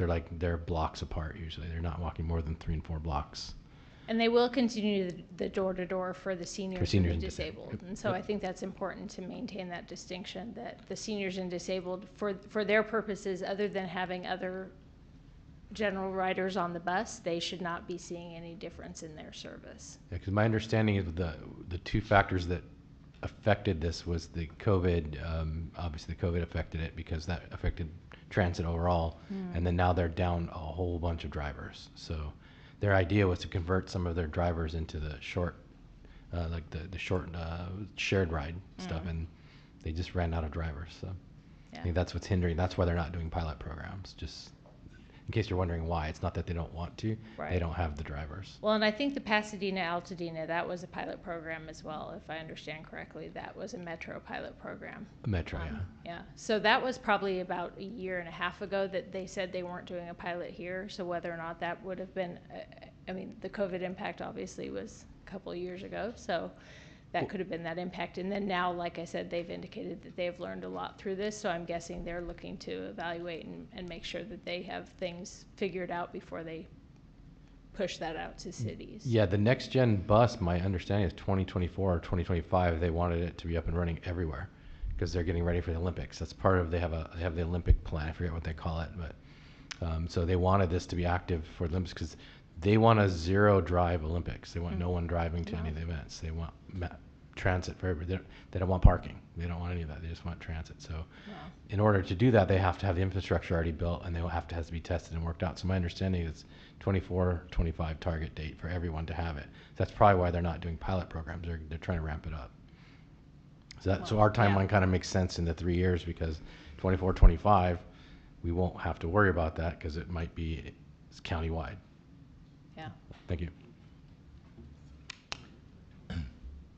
Councilmember Rivera? No? Okay. So, yeah. From my understanding, right now, before we just for the 62 years old senior and the disabled, right? Right now, it's open for our individual, the resident, right? Okay. Not right now. So right now, yeah, it's only residents. No. If approved. Right. If approved, it would still be only residents, but it would be the general public. So they wouldn't have to be 62 and over, and they wouldn't have to be disabled, but they would still have to be residents to utilize the service. Okay. City residents. City resident. Okay. So how do you verify the system? They can verify their resident is San Gabriel. So as it is right now, when someone signs up for Dial-A-Ride, and we haven't gotten this far, so I don't know if this will be the exact same way, but right now when someone wants to sign up for Dial-A-Ride, they actually come through our department and fill out their application, and we're able to verify that they are a resident. We do have some people that live in the county area, and we have to refer them to another system that is able to transport them. So I anticipate that this would be the same way, that those that initial contact would come through us. Dial-A-Ride and First Transit is essentially going on our word that yes, these are eligible patrons of the system. Okay. The question right now bringing up to another next question because right now currently we have 2 hotels, probably have a circuit hotel. So the tourists still can't our resident, or they can qualify this Dial-A-Ride? Good question. Interesting. Haven't gotten that far yet. Actually, okay, yeah. That's interesting. Yeah. That's an interesting idea. So we will need to look at that and see how we make that work. And it would need to be more of a temporary use, because they're not going to be using it for 5 months. Likely they're going to be using it for the weekend or the short time that they're here in San Gabriel. Okay. We can have that answer as part of our study session when we set the parameters. Okay. But any modifications that we make to add service levels, what it would do is make the rides take longer for somebody to get a ride. So we could open it up potentially to tourists or to the hotels to be able to give out vouchers or what have you. Okay. But that would come with either an increased cost in order to add more buses to keep the rides frequent, or a longer wait to get the kind of rides that people want. So that's the kind of thing that when we have RideCo and First Transit here to set those parameters, those are the kinds of trade-offs that we'll have to decide on. Okay. If we get approved, when we can start this program? Say it one more time. If we get approved today, so when this program will be started? So First Transit is estimating that the time to get the software installed and purchased and all of that would be approximately 8 weeks. 8 weeks. And then we are anticipating that we would want to roll that out, and what they've recommended is phasing that in. So we would be phasing it in with our existing customers. They have offered to come out and provide trainings for our existing customers, so we can have sessions and have people, this is how you will access RideCo on your phone. Obviously those customers may choose just to make a call to book their ride, but they may want to use that because then they can also track where the vehicle is, so they can see where the vehicle is and when they're coming to them. So that will be approximately 2 months that we'd be phasing that in. So then we're probably looking at about 4 months out being able to open this to the general public. Okay. And if we get also assume if we approve it, so how do you do this kind of outreach for our resident? because we are right now, it's a multi-language. So how can we consider it's, but a lot of people, they don't read English or not speak English. So how can we approach like a different language? So during that 4-month time frame, which will be the 2 months of the software installation and purchase, and then during that time where we're rolling it out with our existing clients that we already have that, we already have contacts for those clients, we can have that study session with council to discuss what the parameters will be for the general public, and then also present to you what the way we'll be rolling that out. We'd be looking to RideCo because they've done this already with other agencies in other cities. Okay. But they may not have the language that we need to translate those items into. So we would be working to do that in-house or with our translation. Okay. Staff. Thank you.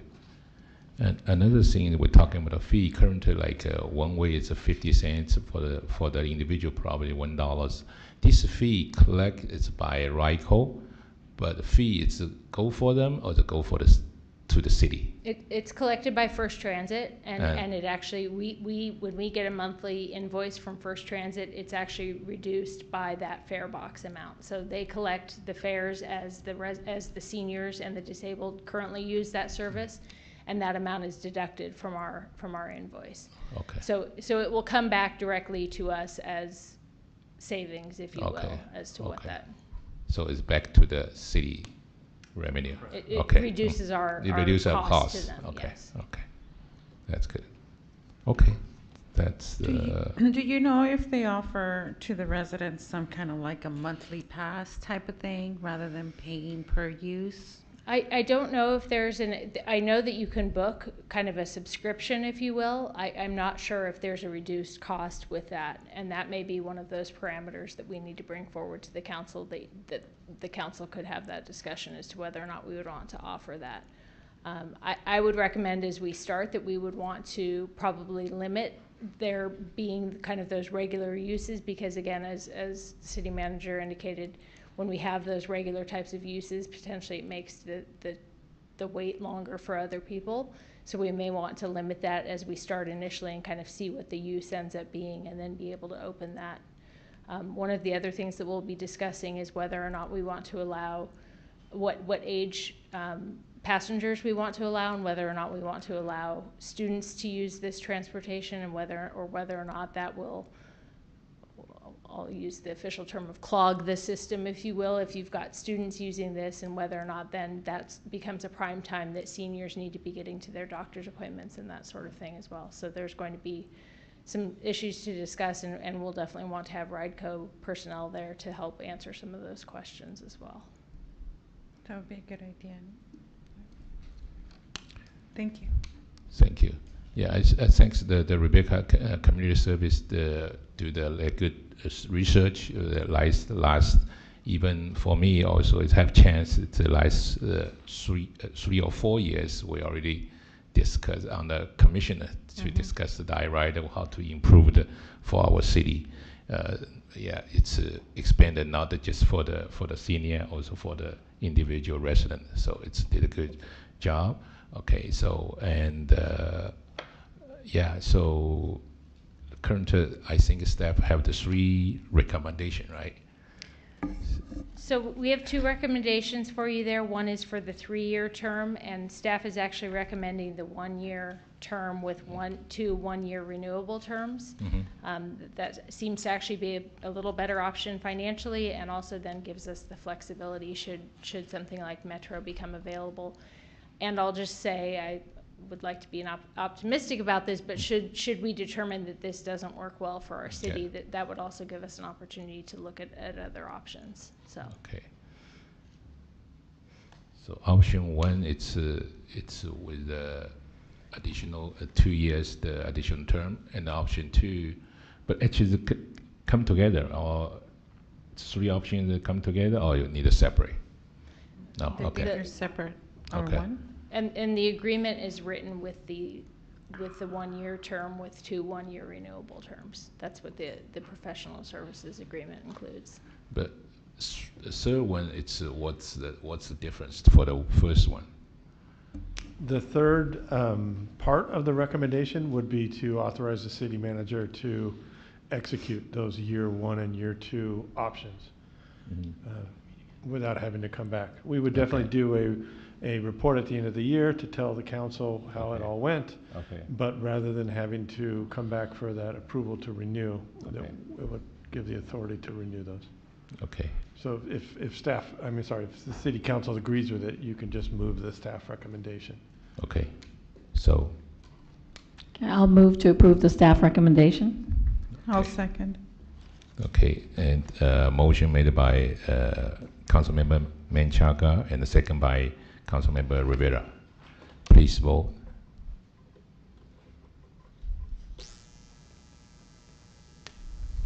Motion passes by vote of 5-0.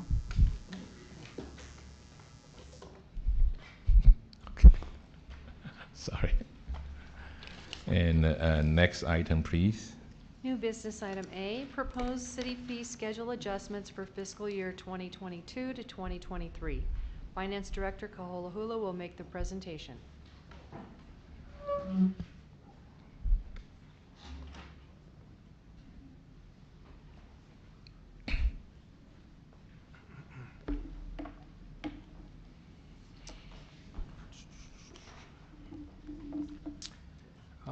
Good evening, Mayor, members of the City Council. Tonight, staff is presenting the fee schedule for the fiscal year that will begin on July 1st, 2022, or fiscal year 2022-23. Staff is asking the City Council to provide direction for the fee adjustments that will be effective for this upcoming fiscal year. Staff is also asking the City Council for direction on new fees to be added to the fee schedule. The forthcoming presentation will provide information regarding the city fees, the city fee schedule, and the next step in the budget process that includes the city fee schedule. So this slide here provides an explanation of a broad explanation of the 5 revenue categories that cities receive. 2 of the revenue categories, assessments and taxes, are not considered tonight, and generally these revenue categories take a vote of those being affected to implement the fees. Staff is asking for direction on adjustments made to the other 3 categories. We have fees and rates. Fees and rates can be broken into 2 categories. You have user fees, and these are the fees charged for a public service or program. The example is the recreation program. And then we have regulatory fees, and these are fees charged to regulate an activity of a public program, and the example is the building permits. These fees are limited to the estimated reasonable cost to provide the service, and that's where we have a consultant come in and do a fee study to calculate those costs to determine how much we can charge for those fees. We have rents, and these are fees for the use of public property. The example is the Mission Playhouse. These rates are set at the discretion of the city. And then we have fines and penalties, and this is revenue received upon the conviction of a misdemeanor or a municipal infraction. One example is a parking citation. Payments for fines and penalties are allocated to the state and county. $12.50 for every parking infraction is sent to the county and state. And the fine amount for the violation of a municipal code is set by the city. Some background information regarding the city fee schedule. In the prior fiscal year, the city conducted a fee update, and it was completed by the city's consultant. And based on that study that was done by the consultant, the city council adopted the fees with some modifications, and it was adopted as part of the budget approval process. As part of that approval process, there was a resolution that was passed that automatically increased fees by CPI in the Los Angeles area for the fiscal year beginning July 1st. And then so the CPI in the Los Angeles area for January was 7.5%. And so as we were looking into the fees for this upcoming fiscal year, city staff met to discuss the fee schedule. The fee schedule presented to the council includes new fees, a recommendation to increase the majority of existing fees by 7.5%, which is in line with the January CPI, and adjust a few other fees to reflect the cost to provide those services. The estimated fiscal impact for a 7.5% increase would be about an additional $396,000 to the general fund. A 5% increase would be about $264,000. A 3% increase would be about $159,000. And the recommendations to the fees at the Mission Playhouse would bring in about an additional between $25,000 and $50,000. Over these next two slides, we'll highlight the new fees proposed by city staff. So for animal license, we'd like to add a senior rate for dog licenses and the senior cat licenses. The proposed rate is 50% of the normal rate, which would be $16 or $24 for a late fee. And it would be available for those individuals 65 years and up. And the next fee down below is the Historic Preservation and Cultural Resource. In 2017, the City Council adopted the Historical Preservation and Cultural Resource Ordinance, which would provide qualified historic properties as savings on property taxes, the Milsaq Program. A fee for the program has yet to be established, and that's why we're bringing it here this evening. And staff is proposing a full cost recovery fee of $5,060 and a $5,000 deposit, which will be used to pay for consultants in order to qualify for the HPCR program.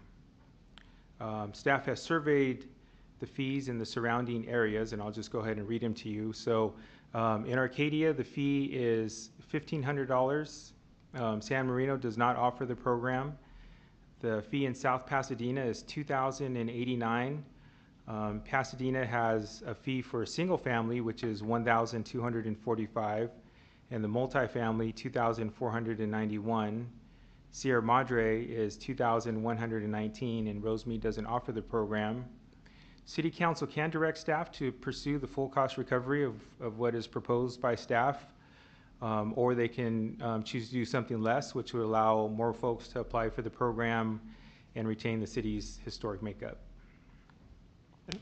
Will, can I jump in just to say a couple words about that Milsaq program? For those of you who aren't familiar with it, it's a program that uses somebody's tax bill. We reduce their tax bill, and that savings that they don't pay back to the county and to us for those taxes, they use that to do improvements on their homes. It's only eligible for historic homes, and the idea is that it allows folks with homes that are particularly more expensive because of the age of those homes to maintain those homes. And the benefit to the community is that it maintains the historic fabric and the infrastructure of the community, and it entices more people to buy older homes and fix those up. The downside is that that program does offer a tax reduction, which gives the city less tax money. And so the question that Will is presenting is whether we want to subsidize that program, as we do with some fees, like our planning fees, where we're trying to get more applications in and finding that as a benefit to the community as a whole, or whether we want to do full cost recovery, which would mean that each individual person who applies would be paying the cost of their service or benefit, so to speak. Thank you, Mark. Moving on to the police department fees, there's 3 new fees proposed. There's a DUI impound fee for specifically DUI impounds. The proposed fee is for the full cost recovery of the estimated time for DUI impounds. There's a repossession fee and a subpoena record fee that are set by government code.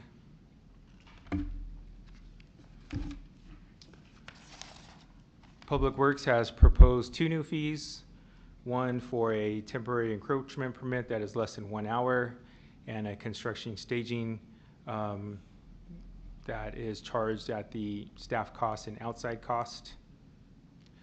And the Mission Playhouse has added a few options to their menu of items. One for the full rental of the parking lot, a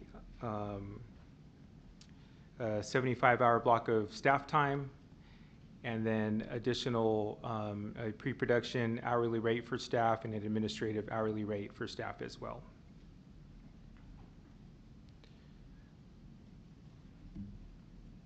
So to provide a little more information to the City Council, we did a survey of cities and asked when was their last fee study and do they do annual increases, and if so, how.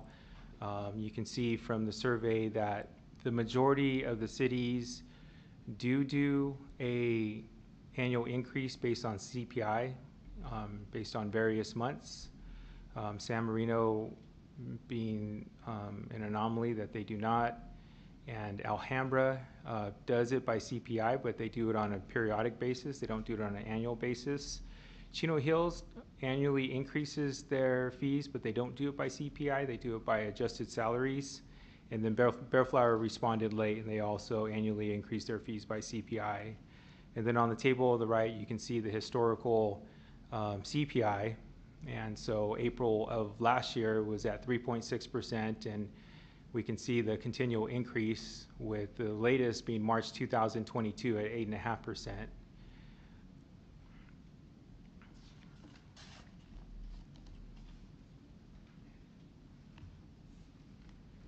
So next steps, based on the direction received from the City Council, staff will incorporate the direction provided by the Council into the upcoming fiscal year 2022-23 budget discussions. These upcoming budget discussions will continue on April 28th. We'll have a special City Council meeting to do a budget study session. And then early May 2nd and May 3rd, we'll have individual meetings with council members to discuss the budget. And then we'll come back on June 7th, 2022 at the regular City Council meeting to have a public hearing on the proposed operating and capital program budgets, fee schedule, and appropriations limit, with the possibility of City Council adoption. That concludes my presentation. I can take any questions you may have. Does any council member have the factual question for the staff to clarify the report? I see none. Okay, Chief City Clerk, do we have any public comments? We have not received any public comments so far, Mayor. Is there anyone wishing to address the council on this matter? Okay. It's now time for the council deliberation and the discussion. Who will be like to start it?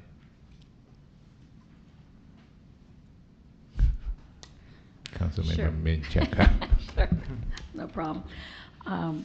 I wanted to address just two things. Number one, on the Mission Playhouse, with these new fees, I see Elias and Rebecca here. Are we going to be able to stay competitive with the increase in fees? I know the answer, but maybe you can share it with the public, because I know this has been work that's been done at least the last 2 years, if not longer, because of the situation we have every year that there is an encroachment on our general fund from the Mission Playhouse. But we've made tremendous organizational changes. We've made just a variety of changes, including the fee schedule. But here we are again making some more fee adjustments. Is my understanding. But I'll address one thing, and then I'll let Elias talk as well. So if you can see in the complete fee schedule, the items that Will commented on were a few additions that we have, but in the complete fee schedule, there were actually a lot of items that we did not propose to increase at this time, and that's because those fees have increased pretty recently. Community services is the exact same way, is that we would prefer to do a couple of years do an increase as opposed to doing it every single year, because of those. First off, because when we're advertising some of those fees, some of those clients that we have at the Playhouse have already paid their fees, and so these won't actually become into effect until for future clients. But so there are many fees that we actually did not propose increasing at this time. And then to address the staying competitive, I do a quick survey of surrounding venues that more or less match our style of operation, and go off of the fees that they have. Sometimes I steal their ideas and add new fees, as you've seen today. Mhm. Sometimes I see that we are charging far more than they are on certain things, but then we are compensated far less on other things. So it's really trying to find the balance between our clients that have been with us for 30 plus years and trying to attract new clients. Okay. Yeah, because it's page 20 and 21, I believe, with all the proposed fees. I didn't realize how many variety of fees, but that's been increasing. Because of these comparisons that you've been doing. Yeah, and like Rebecca mentioned, we don't like to increase our fees every year because that gets very labor intensive on the administrative end, because we book out shows years in advance, and people pay for the shows with the mindset of the set fee schedule. So we like to change it every couple of years, catch up, and even exceed a little bit, and then let the world catch up to where we are. Okay. Okay. Rebecca, was there something else you wanted to say? I see you with your book. No, sorry, I just wanted to grab my documents. Oh, okay. See what page you're looking at. Okay, great. And then the other item, so with not the Mission Playhouse, but the Mills Act, I wanted to see if we can look at that, revisit it, because that is a very high amount. When Will was giving us the comparisons to other cities, I know we want to encourage people to preserve their households, and when you have a house that's historical, there are significant costs. You can't just fix it like a regular house. I mean, it's got to be very specific, where it's the tile or some structural changes, and I would like us to at least consider a reduction. I would also like to have maybe our historical commission maybe opine on it. My understanding that there are grants out there. We may not be ready to apply for them yet, because I think we're waiting for a certification of some sort, but it just seems so much higher than other cities. And my first question was, how many applications do we really get? I mean, again, maybe, I don't even think it's 10. It's probably much less than that.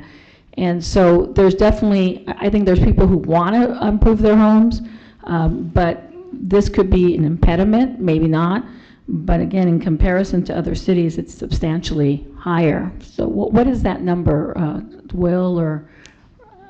It's been very, very low. It's one or two a year, and I think Senya Lubasic, during her commission interview, indicated that it's the total we've done is like 8 or 10 in the city completely over the last several years. So it is just one or two a year.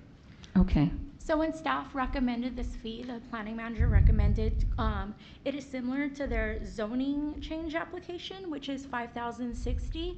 So that particular fee was part of the fee study, and the amount of work that this application would take would be similar to that fee, and that is how staff came to that recommendation, because it's going to be several council meetings, the staff time, getting a consultant.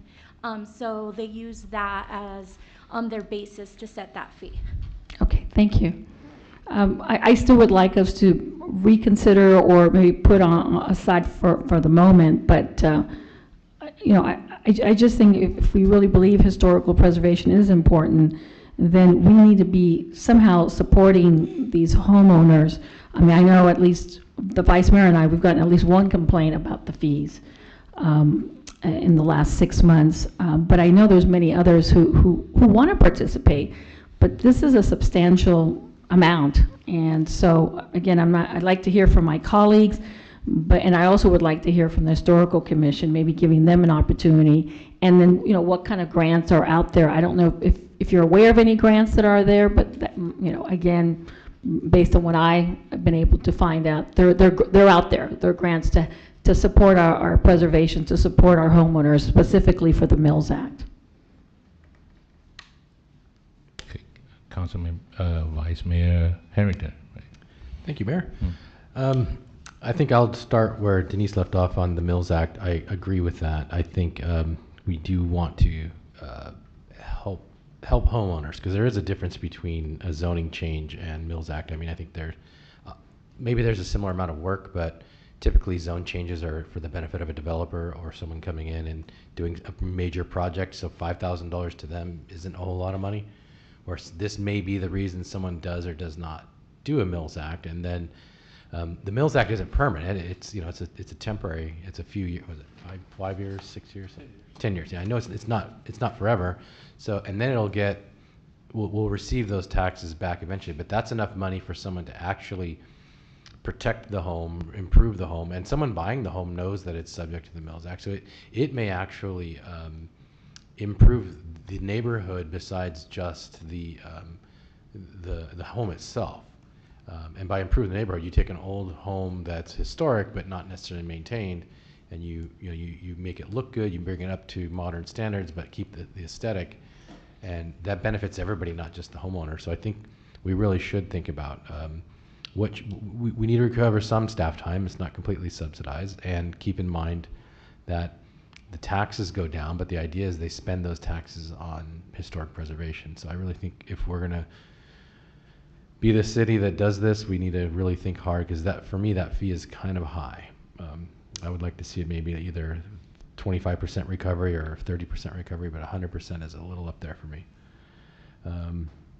So obviously not subsidized at 100%, but something along. I think I'm comfortable with those numbers. And then the second thing, I think this is every time we've had this fee discussion, I've brought it up. The last time we brought up fees, and this goes back to the very first time we increased the appeals fee. When appeals used to be kind of reasonable, if you wanted to appeal a planning case, I think the recommendation now is $2,148, which once again, if a developer wants to appeal something, it's nothing to them. It's whatever.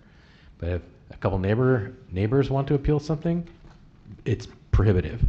So what we're really doing is we're tilting that equity scale in favor of developers and against homeowners. So this is another one where I think to me, I think it's a good idea we're not encouraging appeals, but at the same time, allowing at least once again, 25-30% of what a developer pays for a homeowner, if that's even legal. Otherwise, we just lower it down, because to me, it's cost prohibitive for 3 or 4 neighbors to get together and appeal a planning decision. It's just they're not going to come up with $2,000. Thank you.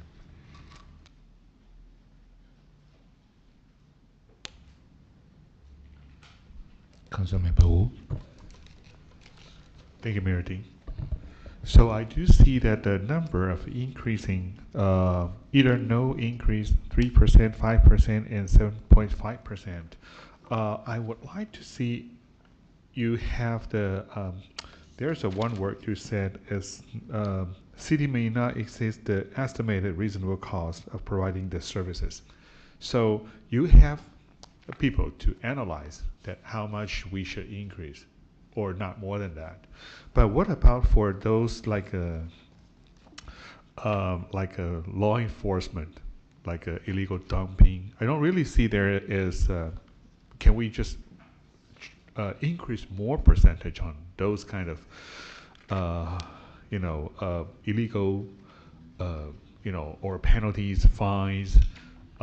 Not limited to 7.5%, because you do have a chart that maximum is 7.5. So is that something that is workable?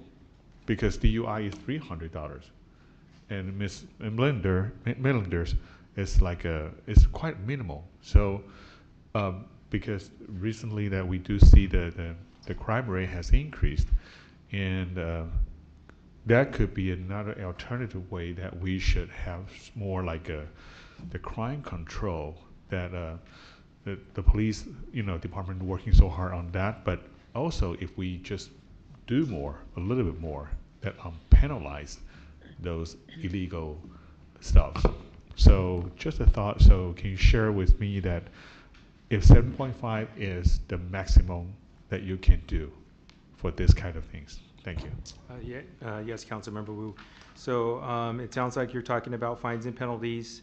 And so violations of a city municipal infraction that could be set by the city, and And the reason we came up with the 7.5% was basically based on the resolution that said to increase fees by CPI.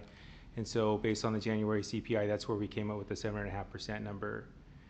So it is really open to what the council would want to adjust the fees to. So if we would like to, we can do it individually. I mean, or this is just like this is a proposal from you, right? So you mean that we can just maybe put that set aside, that we can just have further discussion on that category? On a particular fee, on a specific fee, yes, you can definitely have that discussion. You can provide that direction. Sure, thank you.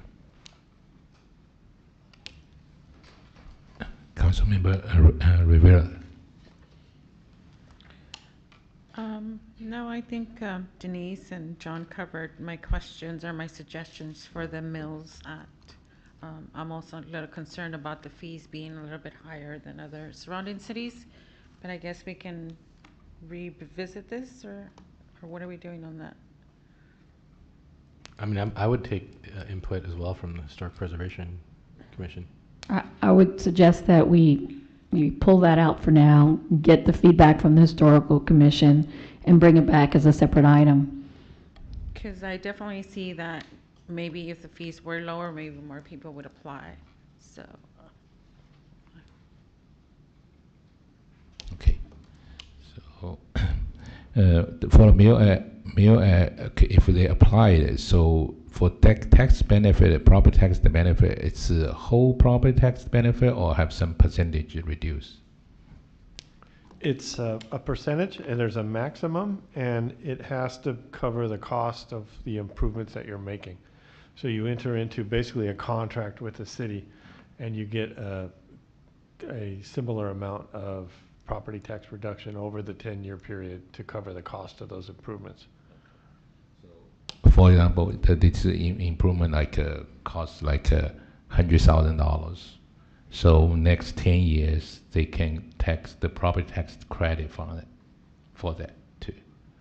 That's correct. I have not seen that high of a Mills Act credit before, but yes, as an example, if they were to do several $1,000s worth of improvements, and all of that is listed up front, as well as the cost of those improvements, and you have a timeline for making those improvements. So it's not as though we just give them a blanket tax reduction and then just hope that they're going to do that. They have an inspection, they have milestones to meet, and it goes through the Historic Preservation and Cultural Resources Commission, and that commission is responsible for setting that contract and approving the kinds of improvements. Okay. And also for the public works, the temporary increment to permit for under 1 hour. So this one, I think that if they do the construction, so I think we already approved a lot of construction right now.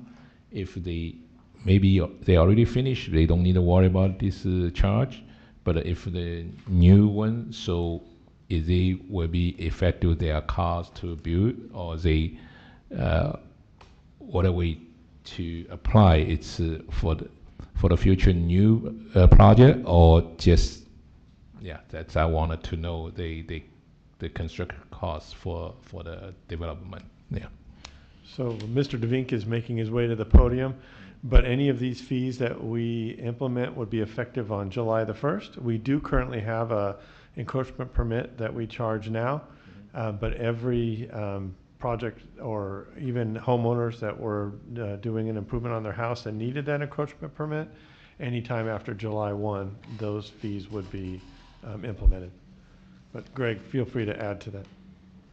Hello, Mayor, Vice Mayor, and council members. To further clarify, we have an existing fee very similar to that, that's much higher for construction practices. We have typically utility companies wanting to come, and they do very short inspections in our right-of-way. They might want to inspect a vault for telecom or gas meters or something. They complain that our fee was applicable to construction where they're there for longer duration, requiring inspection of trench work, street restoration.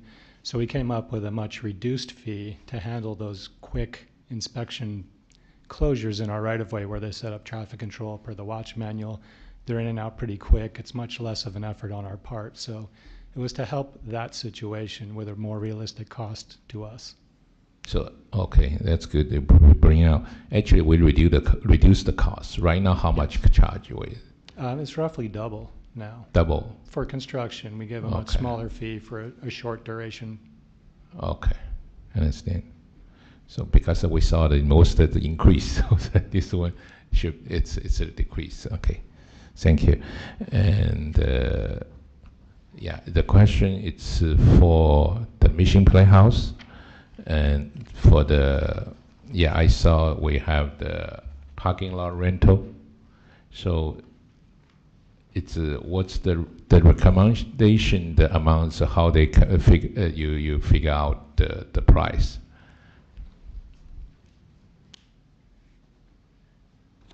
The fee that is included here is an actual cost per parking space. So we've proposed a parking increase of $15. That's from currently the parking spaces are $12. So the fee that's included here is actually a cost per parking space. So if a client comes in and wants to reserve that parking lot for their use, and they don't want their customers to have to pay for parking, they can reserve that the parking lot and the cost per space.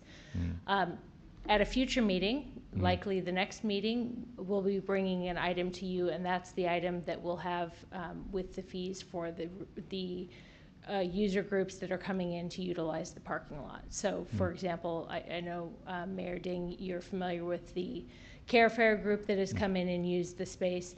We're proposing a different fee for that, and that will be brought forward to you at another time. So this fee that's included in the fee schedule tonight is specifically for a paying customer of the Playhouse, and if they would want to rent the parking lot, if you will, so that their customers don't have to pay. Okay. I know it's each parking space should be like $15, right? It's multiple 170. Yeah. Okay. Yeah, and I know we probably for future need to paving the parking lot, right? So we should be have the parking lot, the rental fee come back to help the tax revenue. But one thing I just interesting I want to compare. Okay, based on the page 20, weekend a single performance just rental for the Mission Playhouse, it's $2,800. Is that correct?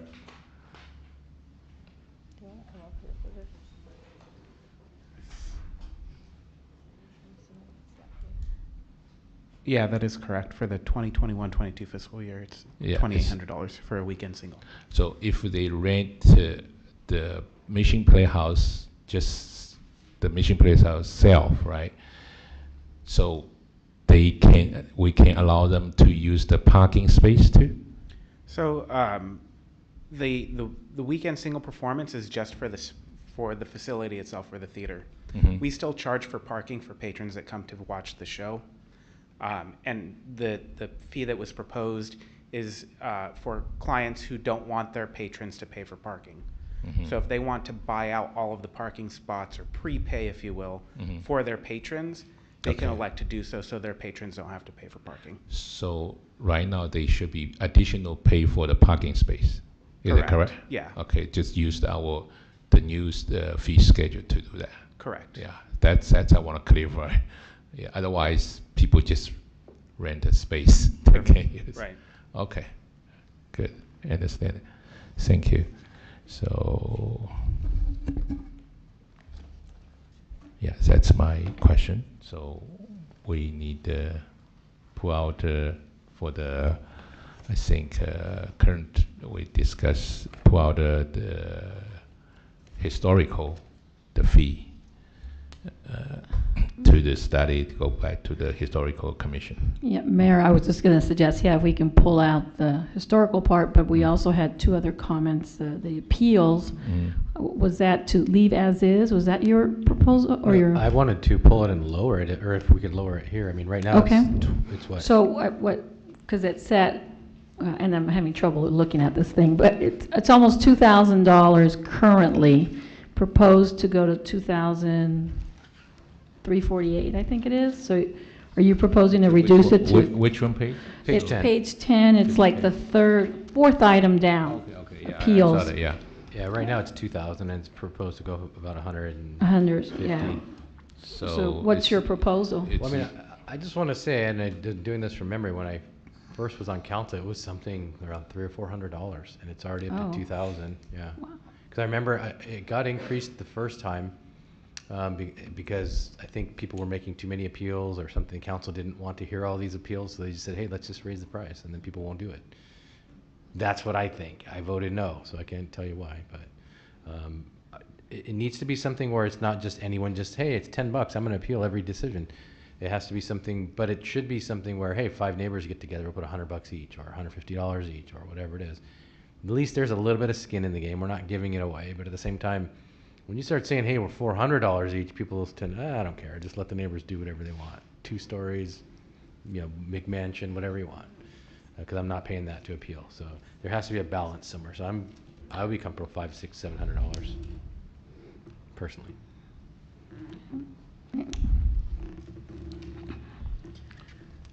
I mean, I was thinking maybe reduction of 50%, so $1,000. Yeah, I think $1,000. Yeah, that's fine. Just to have some recovery. I'll take anything, because every time Okay. I talk, it gets increased.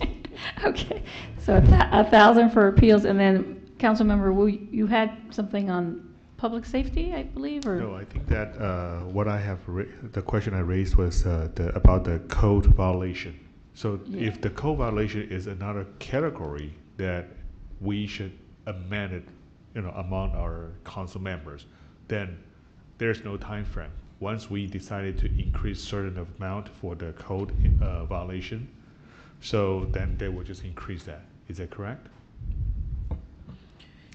That's right, unless it's called out for a specific other increase or not increase to what we're recommending, it would get brought back in June for the recommended amount. But council could set that at a different amount, or you could direct staff to bring back those violation penalty fees to a separate meeting to discuss those sometime potentially between now and when we adopt the budget, so we can adopt them all at the same time. But you could increase those at any time. It doesn't have to be during the budget process. Okay, no, I have no problem. Thank you. Okay, the question is still for the appeal. Okay, so currently annually every year, so how many appeal we receive? Yeah, just a couple, probably 2 or 3 a year is the maximum that we would have. 2 or 3, yeah, okay. Yeah. Because it's expensive. But keep in mind, if we lower it, we get the appeals. They're coming to us, so we're kind of creating our own work also. Besides the staff work, that's more work for council. Okay. All right. I want full transparency. So yeah. So that's why I just want to understand the previous council member why they make a decision they increase the fee. So that's why I want my question to try understand why they make this kind of decision. But before that increase, even is there any study is before the current the appeal fee? So how many appeal in our city they have? You mean like in the past, what, 5 Yeah, years? past maybe. Or 5 years? When the increase to 2,000? I think I've been on council 11 plus years, and I've seen about 5, 6 appeals total. 5, 6, 5 or 7, 6 total where it gets appealed. But at that time, it's already increased the fee or not? And it's a developer appealing bigger projects where the planning commission made a decision they didn't like or something like that, and and then the city council hears it at that point. So, but I would say, I mean, I'm not going to question motives, but I would also say that to me, it is something where it might, if we feel like, hey, now all of a sudden everybody's appealing everything, we can always go back and say, no, this is not what we wanted. Okay. So we're not setting anything in stone. Okay. Like you mentioned, can we maybe, because like if we develop, they have the fee to appeal, right? So I just find some option too. Either way, we can reduce for the individual, it's reduce the fee, and for the I think we might have a legal issue if we try and treat people differently. Well, yeah, I just asking the question. Okay. I'd love that, but I don't think we can do it. It's a good question. Okay. I agree with you, but I don't think we can do it. Okay. All right. Is it correct? We have to treat people the same. Okay. All right. Before it becomes illegal. No matter it's a big company. All right. Okay. All right. Okay. So for this fee, so I'm good with 1,000. it's So we can make a motion if you like, Mayor? I think we also have the discussion for the increase. What's the percentage for the? Is it still the percentage increase? It's use the staff recommendations 7.5 or? I think we didn't discuss it, right? Oh, 357, you mean? Which one? Yeah, most all the 7.5. If they agree, so they pull out the special item like appeal. It's reduced to the $1,000, right? For my understanding. Yeah. And also the. But we're pulling the Milsaq one, right? The Milsaq, that one, it's a historical. They pull out too, right? Yeah, I think we're only pulling two, the historical, not pulling, I'm sorry. The historical, or the Milsaq, we're pulling out. The appeals were amending to $1,000, but I think that's all. So the rest only of we adjustments. agreed, staff recommendation. to use the recommendation is 7.5. That's Well, I want to clear. It depends, they list here The different. most is 7.5. Yeah. That's I saw. But there's like dollar amounts also, like page 5, it has dollar amounts. So it's kind of based on their comparatives. It kind of goes all over. Some are infinite because it goes Yeah, from nothing to most fees. I saw that the equivalent to the 7.5%. If council sees something later on that you want to talk about, this is direction to staff to bring this back with a budget. But if you see something else, this is not your last bite of the apple. We can talk about it during that time as well. Okay. Okay. Okay, that's good to know. So just for the direction. Yeah. No vote. If council is okay with the recommendation of the 7.5 or whatever other recommendation we've made in the staff report for those individual fees, then I think we have direction, and that's the way we'll bring it back. So we don't need a vote, right? Okay. All right. So that's the direction. Okay. Thank you. Thank you. So we can move on to next item. Oh. Yeah, it's we have the little health break. It's 10 minutes. Is it okay? Or 5 minutes? 10 minutes. I don't want to do your rush. Okay. 9:20. Come back. Okay.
So we now recession at 9:20 p.m.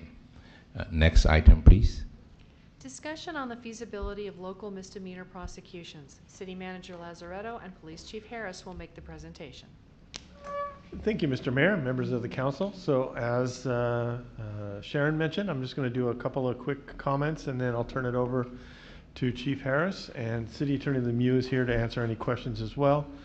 But just a reminder that this item came to us from Councilman Harrington, or Vice Mayor Harrington, excuse me. He requested at the end of one of our council meetings about a month and a half ago to put this on the agenda, and the majority of council agreed, and so here we are. I wanted to mention that our normal process for bringing an item to the City Council when it's requested to be put on an agenda, we don't spend a lot of staff time or attorney time in vetting the issue. We don't provide a staff report that fully talks about all of the issues because we haven't had direction from council to spend that staff time or resources to do that. So we've had some comments from the public that were questioning whether the staff report was valid or whether it addressed all the issues, but our normal process is to just bring enough information and basically for Brown Act purposes put it on an agenda so that the City Council can have that discussion. Along those same lines, we're not looking for direction tonight to implement a misdemeanor prosecution process. We're looking for direction on whether to continue the conversation and spend staff time and some attorney resources to bring back information on whether to continue the discussion. We're also looking for direction on whether you want us to have discussions with the District Attorney's Office about whether we could get an approval from the District Attorney's Office for a local prosecution.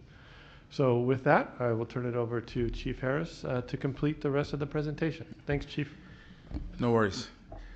Mr. Mayor, Mr. Vice Mayor, members of council, good evening again. Glad to be back up here talking to you. Before you have a staff report that really is given direction to the council for us to try and determine whether or not there's cause for us to move forward with a study that could look more deeply into this process. And due to the recent increases in the quality of life crimes in San Gabriel and the DA's refusal to prosecute, the City Council directed the staff to research the possibility of prosecuting misdemeanor crimes locally instead of through the District Attorney's Office. Staff has prepared a brief summary of the factors involved in taking over the prosecutions from the District Attorney's Office. The City Council should discuss the pros and cons and determine whether or not to move forward with further study. The Police Department's contribution to this process was to provide you cursory information as to our experiences under the current administration in the DA's office and what we believe those impacts to be. And that is what you have in the staff report. There has been some mention of that there is a debate as to what the causes and effect are, but we believe in the policing side that there is some due cause for concern given the increases in crimes and some of the increases in declinations that are indicated in your staff report. There, as an example, in LA County there are 30 million people, 10 million-ish are covered by the Sheriff's Department, another 10 million by the Los Angeles Police Department, and the other 10 million are covered by the 44 independent law enforcement agencies. And so that's a 30 million people. If you look at that countywide, and then we add the number of declinations that came as a result that all of those agencies are experiencing, it was about 35,000 declinations that we had no option to look at with regard to probable cause, and that number came directly from the District Attorney's Office. We see that as being something that should be looked into, and that is why we have offered all of this information to you so that you can be informed when you make a decision as to whether or not to move forward with a study. It is general information, cursory, but I think tells a story that could give you information that will help you make an informed opinion. And with that, I will be glad to take any questions.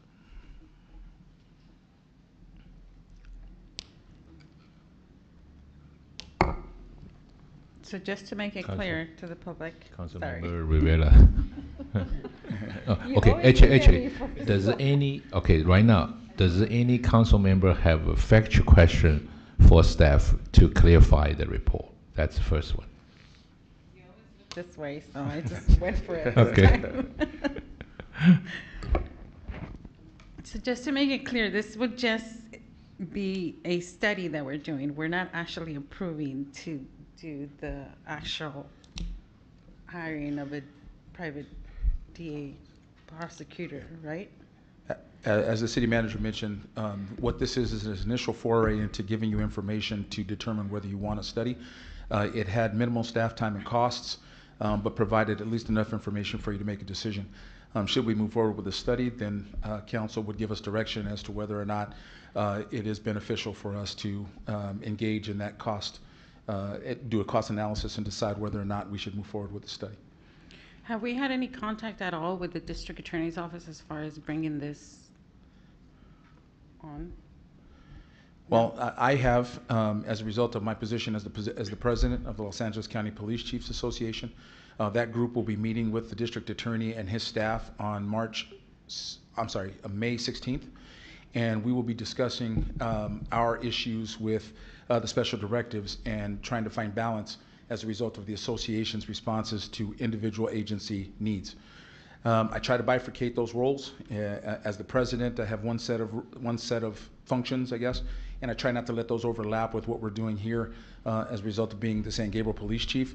But in this particular case, those kind of things have met in the middle, and that is why we're here. So though I'll be talking to him as a representative of LA County Police Chiefs, there is no way to, we are intersected here. Right, There's no way to really kind of divide it up, but whatever the information is, we'll certainly provide it as it is of benefit for us to have that here in the city of San Gabriel. Okay. Chief City Clerk, do we have any public comments? Thank you, Mayor. We have 5 comments that were submitted by email, and then we will have several speakers that are here in person. Okay. The first comment comes from concerned city resident Judith Yada Campos and reads as follows. To the City Council members, this proposal is being made to address the special directives of DA Gascon concerning misdemeanor prosecutions. For it to be feasible, DA Gascon would have to provide consent for the City of San Gabriel to prosecute its own misdemeanors. The DA's office has already indicated it is unwilling to provide that consent. This is outlined in the staff report analysis. This proposal is not feasible, and to spend additional staff or city attorney time or money from the city budget pursuing this is wrong and does not benefit our city. The city should be spending its time and money on proposals and programs that will actually result in benefits and positive change for our community. You should vote no on pursuing this further. The next comment is from Vicky Goto and reads as follows. I strongly urge the City Council to vote no on the proposal to prosecute misdemeanor crimes locally as a counter to the LA County District Attorney's Special Directive 20-07. According to the staff report, it will cost the City of San Gabriel $200,000 to $400,000 to take over these prosecutions without any additional funds provided by the county, which is already responsible for this function. San Gabriel taxpayers will, in effect, be paying twice for this function in perpetuity, while DA Gascon will most likely be removed from office and his special directive ended by the time this proposal could be instituted, making the effort expensive and unnecessary. There are many other critical needs in the City of San Gabriel that could be served with these funds. Please consider more fiscally responsible solutions. The next comment is from Chastity Jennings Nunez, MD, and reads as follows. To the City Council members, I am working tonight and unable to provide my comments in person. Thank you for including them. The topic of why DA Gascon implemented special directives and how those special directives are impacting local communities is extremely complex. That is not the item for discussion tonight. Agenda item 7B is a discussion on the feasibility of local misdemeanor prosecutions. That question is as simple and indisputable as 1 + 1 = 2. In order for San Gabriel to pursue the local prosecution of local misdemeanors, DA Gascon's office must provide consent. DA Gascon's office is not going to provide consent.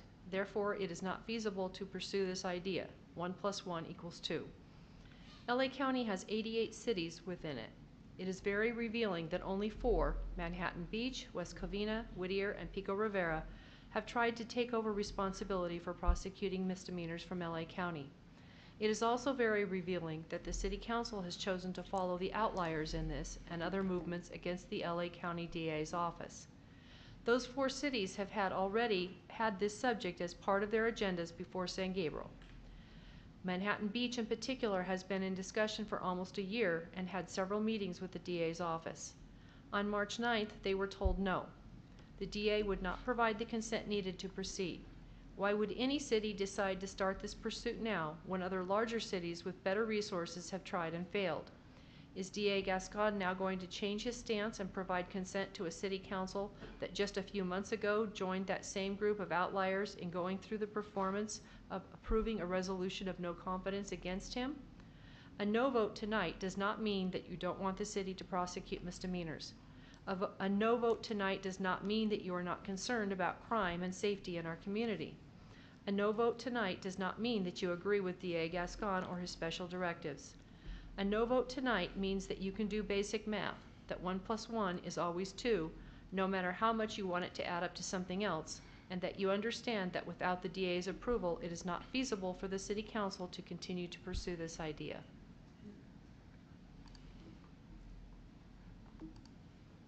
The next comment is from Dr. Felix Nunez of San Gabriel. I am writing to the Council regarding Agenda Item 7B concerning the feasibility of the local misdemeanor prosecutions. As a 20-year resident and taxpayer in this community, I view this proposal at this time as a political stunt with no real chance of securing DA Gascon's approval, and consider further pursuit of it to be a waste of staff time and San Gabriel City funds. I have read the staff analysis and viewed the prior council discussions concerning this discussion. In full disclosure, I voted for District Attorney Gascon with full awareness of his position on criminal justice reform and his desire to increase transparency and accountability in his office. I understand that there were concerns about Mr. Gascon and his plans to reconsider past policies which led to the crisis of mass incarceration and prison overcrowding. Yet it cannot be denied that those who had concerns and disagreed with Mr. Gascon had ample opportunity to express themselves and ultimately vote against him in a fair and transparent democratic process. The proposal in front of the Council today is nothing more than yet another stunt to undermine the will of the majority of the voters who view the criminal justice policies of the past as racist, ineffective, and destructive to many communities. The use of the prosecutorial power of the state to disrupt and keep in check Black and brown communities has a long and well-documented history, as does the criminalization of poverty, homelessness, and mental health. While it has been claimed in comments made online in response to Mr. Gascon's directive that the lack of willingness to prosecute these misdemeanor offenses will not allow the municipality to identify and provide necessary services and interventions, yet there is no evidence that prosecuting misdemeanors has led to any meaningful engagement that would remediate the circumstances or conditions leading to those offenses.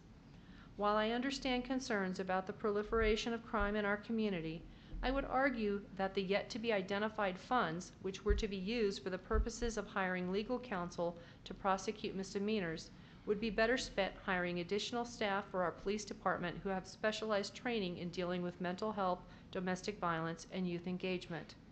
For those on the Council with a strong inclination to reverse the policies of Mr. Gascon, I respectfully suggest that they contribute to his opponent in the next election cycle and make their voices heard by voting against him in a fair, transparent, and democratic election. The next comment is from San Gabriel resident Cheryl Cabot and reads as follows. Mayor Ding, Vice Mayor Harrington, and council members. The proposal by City Council Member Harrington regarding Agenda Item 7B is a solution looking for a problem. The solution? That the City of San Gabriel should hire its own prosecutor to prosecute local misdemeanors. The problem?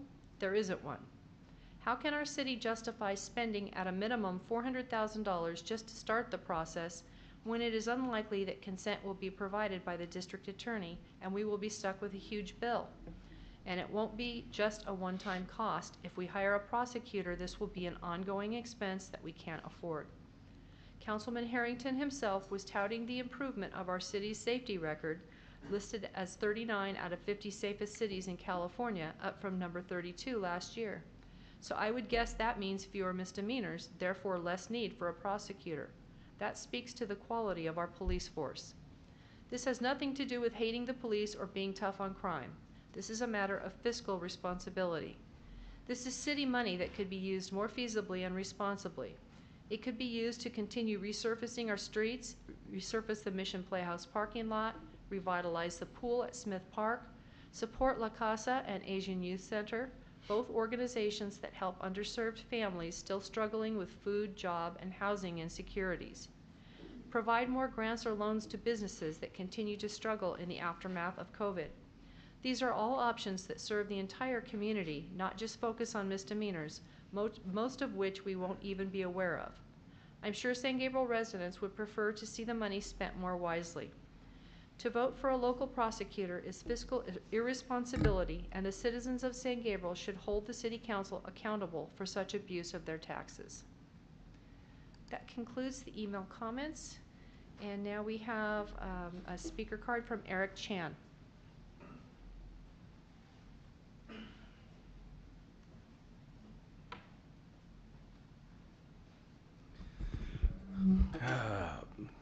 Hello, good evening, council members, staff, and guests, whoever we have left. I'm Eric Chan, and I live at Palm and Chestnut. Tonight, I wanted to speak in favor of agenda item 7B to explore the feasibility of San Gabriel City's attorney running our own prosecution of misdemeanor crimes. As I've mentioned before, I've been the victim of crime in San Gabriel at least 3 separate times in the past year. Yeah, just the past year alone. To add insult to injury, these crimes are ones that the Los Angeles County District Attorney, George Gascon, would call minor and would probably not even bother to prosecute. I've come to realize that some people, like George Gascon, can see certain crimes as minor just because it doesn't affect them. But let me tell you, as a direct victim of crime, when it happens to you, crime suddenly doesn't feel so minor anymore. So thank you for your time and your thoughtful consideration. The next speaker is Jean Rea.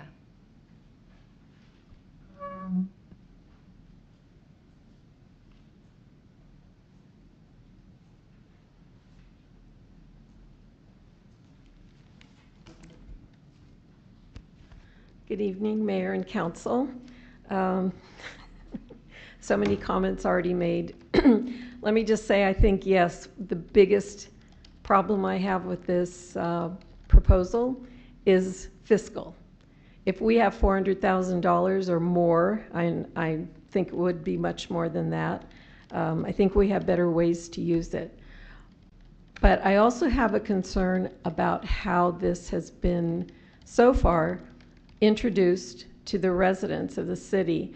I think there's a big problem with the messaging in that there are words used such as skyrocketing crime rates, talking about even the data that is within the report here only seems to have the context of we're not happy with Gascon. If we're not happy with Gascon, then there are remedies to see that he's no longer the DA. There's even a recall effort. But trying to create an expensive process that may or may not, and we don't have anything to indicate how it would be effective or make anything better in the city. Residents need to understand, accurate words are the currency of good government. They're the words that shed light on an issue and that help residents decide whether the proposals you're making align with their values and their self-interest. It might be more productive, or I think probably would be more productive, to engage with residents who are most frequently victimized. The crime statistics for the city make it very clear that there are certain areas that are more that are subject to more crime than others.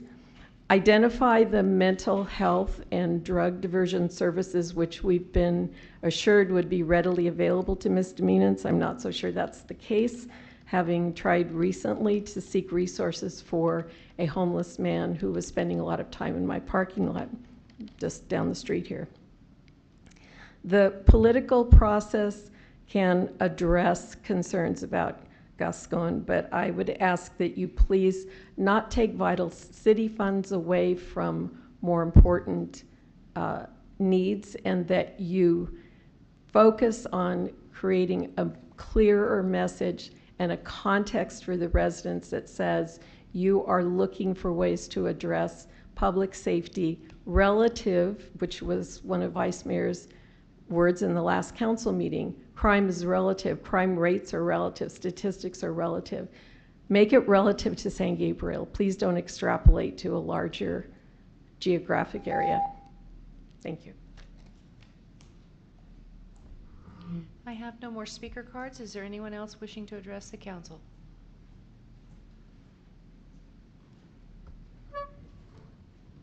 So, no more comments, right? Okay. So it's now time to council deliberation and discussion.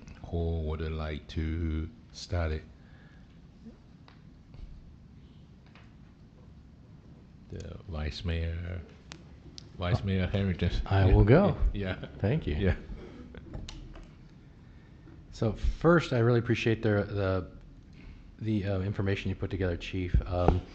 And I think just to start off, sorry, I think there's a misunderstanding of people of crime punishment and what the whole idea behind this is. So I just wanted to, I'm going to give my take on this, and then I'll have some questions for you, and then I'll also have some questions that address some of the public comments. So I've been taking some notes. And just I would say, to frame the issue, law enforcement chief and the prosecutor, they can't do their job without some threat of prosecution and consequences for bad actions. Can't do it. You can't force someone or require someone to divert into a program we promised unless there's some sort of consequence. There are social programs out there right now. A lot of people are not taking those programs voluntarily. A lot of those same people are committing crimes and doing other things that are quality of life issues for San Gabriel and every city that's around here. So my point is, a lot of these people are not going to stop committing crimes if no consequences exist. Without police and prosecutorial involvement, we will never know why an individual committed a crime. If we're just letting people come into a store, robbing and taking whatever they want, shoplifting, we don't know the motivation. Was it just greed? Was it social media? Was it need? So what's the social issue? Why is this happening? Without police involvement and without prosecutorial involvement, we will never know that, and it's just going to keep happening. If there are no consequences to bad actions happen. I think everybody over 5 years old knows that. So the prosecution is a tool we have to divert people from these bad situations they're in, whether it's a mental health situation, whether it's a drug abuse situation, or just homelessness. We're subjecting people to inhumane conditions. So the consequences of this, they offer us, this body, a chance to help people, not punish people, to help people. Some people deserve punishment, and they accept it readily, and they get it. A lot of these people committing some of these crimes don't. So I'm going to use an analogy here, and I think I told the chief this. Prosecution and consequences are a filter. It's a filter. Right now, what we're doing, the condition we are doing right now, we're treating everybody the same. Mental health, drug abuser, criminal, they all either get released or they all go to jail. Both of those are not good for anybody. So the filter is, we get to go in there and we, the law enforcement, we the council, law enforcement, can decide, does this person need these services? Okay, if you promise to do this, the judge tells them, then you're not going to go to jail. We're gonna pay for rehab. Or we're going to get you mental health, or we're going to get you home services, shelter services. Without that filter, that is not a tool that we have. So District Attorney Gascon has effectively taken that tool away from law enforcement, including District Attorney Gascon's own people that used to have that discretion. He has taken it away by dictate, by fiat, by mandate, whatever you want to call it. Whether voters actually knew that's what he was doing or not, I can debate that issue. I don't think they did. I don't think this is what the voters that, except for the highly sophisticated ones that know exactly what's going on nationwide, probably knew that. I would say it's 10% of the voters knew what he was actually trying to accomplish. Recently, this entire council attended a presentation on homelessness. Inevitably, it led back to mental health issues, it led back to drug abuse, and it led back to crime. The speaker said, and rightly so, civilized countries don't treat people like this. Civilized countries are humane. We cannot call ourselves civilized countries and do this. And I agree, we, this council, can't be bystanders on a failed social experiment that's being perpetrated on the public.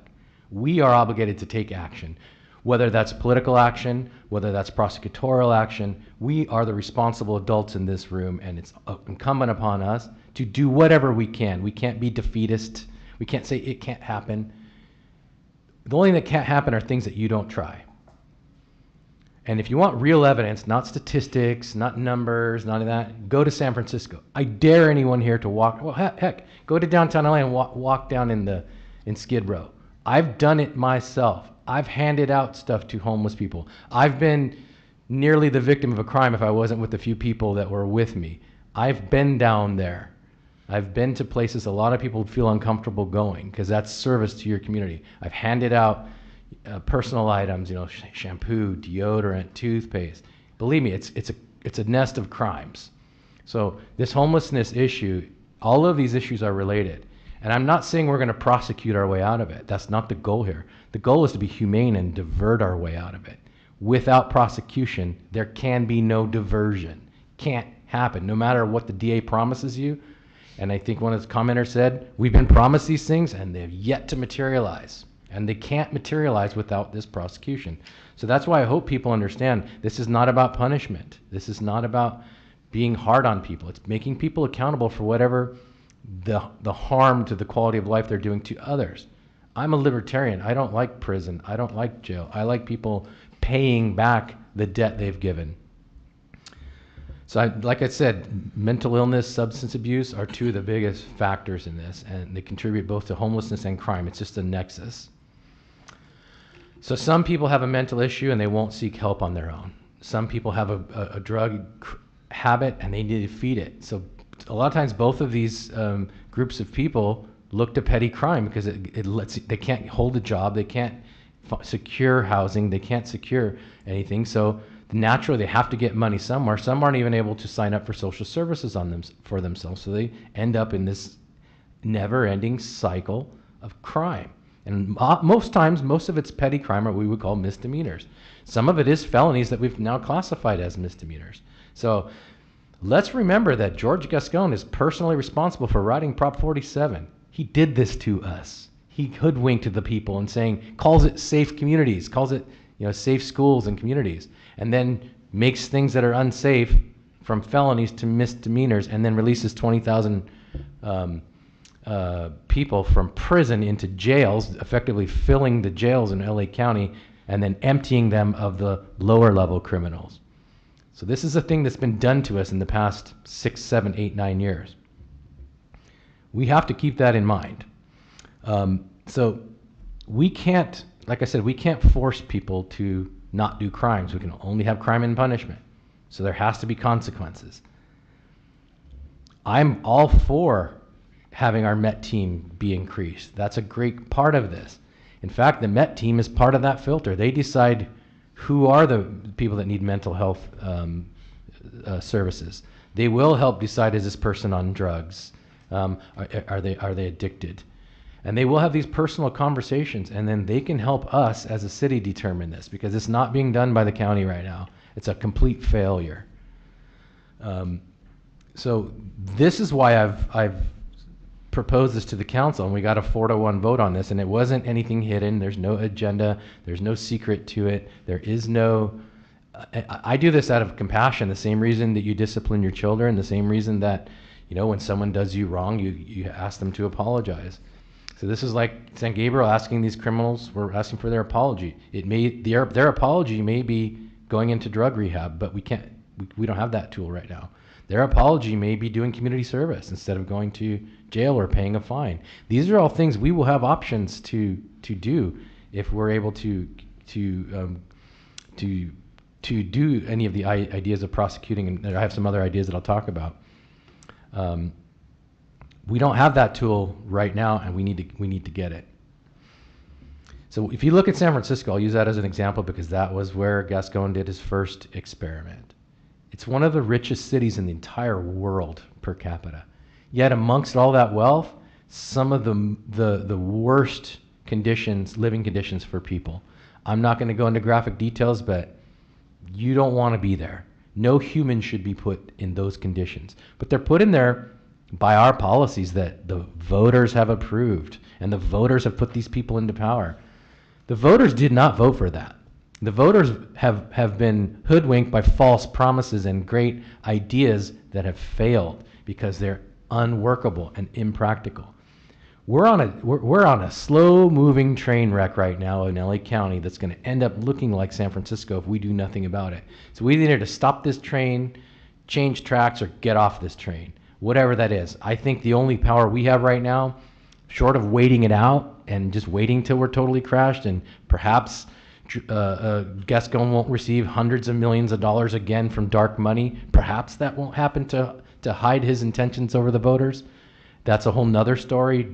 I want to ask people if they know where Gascon got his money, because I do, and it's not from a good place. It's not from people that love us and care about us and want us to succeed as San Gabriel. Those people are not the people donating money to those campaigns.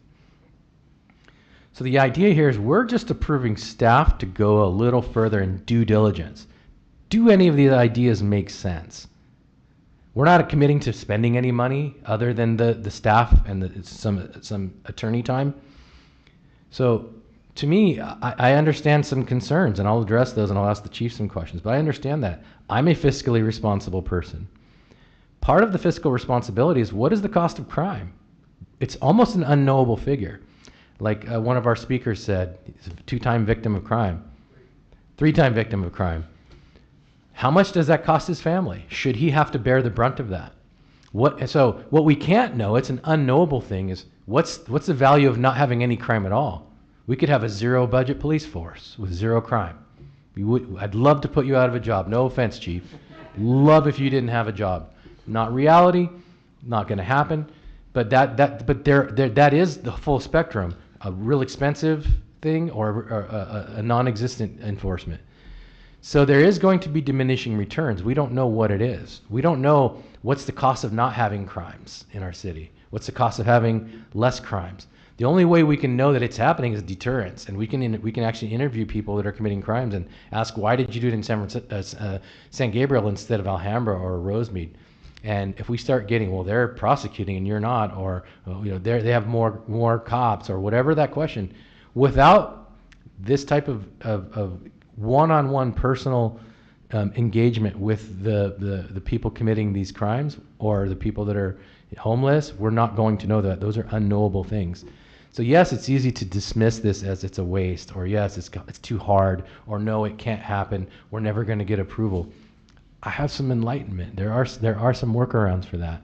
And it's not that 400,000 budget is on the high end, and that also includes just costs. It doesn't include fees and fines and community service that gets done to us, possible other grants we can get. There's lots of law enforcement grants out there, which is part of the due diligence process. Part of this is an investment. I do investments for a living. When you do investments, you don't say, man, that's never going to pan out. You do due diligence. You say, if I put this much, what could the return be? And there are, in investments, there's unknowable things. Is there going to be a pandemic? We don't know that. In investments, is there going to be a market crash? We don't know that, but that's due diligence. You run the 1,000 scenarios that possibly could happen. We've run none of those scenarios yet. We have not asked the district attorney. It hasn't happened. He has not said no. In fact, contrary to what some of the speakers have said, I'm going to ask the chief this. Do you know of any cities that have been actually declined where the district attorney said, no, you can't prosecute? No, and in the one case that has been touted as being that case is Manhattan Beach, which recently met with the district attorney and his staff. They had a meeting, and you can see the video on YouTube or wherever you want to get it for the council meeting. And the essence of it is that what was requested by Manhattan Beach was to enter into an agreement with Redondo Beach and have them share their prosecutorial process and be a part of that. And that was what was denied. They have not been denied Manhattan Beach conducting their own prosecutorial process. That may happen. In the staff report, we talked about the reticence of the DA's office. It is a reticence and not a refusal, so we need to make that clarification. And there may be a reticence, a political reticence or whatever that may be, to making a decision as to whether we're going to support this as a district attorney, whether if I'm not going to prosecute it, why don't I just get out of the way and let other people prosecute it if that's the case. One of the elements that we have to take into consideration is in one of the public comments it talked about there only being 4 agencies. That's not insignificant, that 4 agencies today within 1 year are, and maybe 5, are now trying to look to see if prosecuting their own misdemeanors is something that's applicable. That's not a coincidence. But what's left out of that discussion is there are also 10 other agencies who are also doing it already and have been for years, including Inglewood, Long Beach, certainly the city of Los Angeles and some of the others. There's 10 other cities out there that already made that decision and were allowed to do that based on the government code and the allowances of the district attorney or district attorneys that preceded the current administration. So that's 14 cities who've made a decision that impacts their communities, and each one of those had to make it one at a time, and they figured out whether it was something that would work for them and whether it was something that wouldn't work for them in the cases of people who haven't done it. So the idea, based on what you're talking about, is to do the due diligence, at least in looking at what the possibilities and potential is for addressing whatever problems are facing the city of San Gabriel. So you're my favorite type of person to depose, because I asked you a yes or no question and you said a long paragraph. Love that, because now I have a million things to pick from. Yes. So no, my question was, has he said no to anybody? Say, no. No, he has not. But I love the answer. Because it gives a lot of detail and it gives a lot of, I really appreciate it actually, that was just, sorry, a little joke. That really does shed some light. So there is some misunderstanding out there. District Attorney Gascon has not refused prosecution to any city yet. That doesn't mean he will, doesn't mean he won't. He might offer it to some, he might offer it to none. He will offer it to absolutely no one that doesn't ask. I can tell you that. If you never ask, you'll never get it. I do negotiations for a living. If you don't ask, you don't get. So the next, this is more of a, it's not a question, I'm going to respond to one of the ideas that this is a political stunt. The city of San Gabriel has not politicized crime. Be very clear about that. This is not political. This has nothing to do with national politics, it's nothing to do with local politics, party politics. This has to do with safety. It's not a political stunt. I want to be very clear about that. I care about our community. I care about everybody in this community. And I care that we can do what we can do as a council to add as much protection as I can. And I can tell you, if it is $400,000 and we stop one of these major crimes from happening, what is a murder worth? Because some of these people that commit misdemeanors get into this spiral and they get into this cycle and eventually start committing felonies and start committing big crimes. How much would I pay to have my children know that that's not going to happen? Everything I have. Everything I have to keep my kids safe. There's not a thing in the world, including my own life, that I wouldn't give to keep my children safe.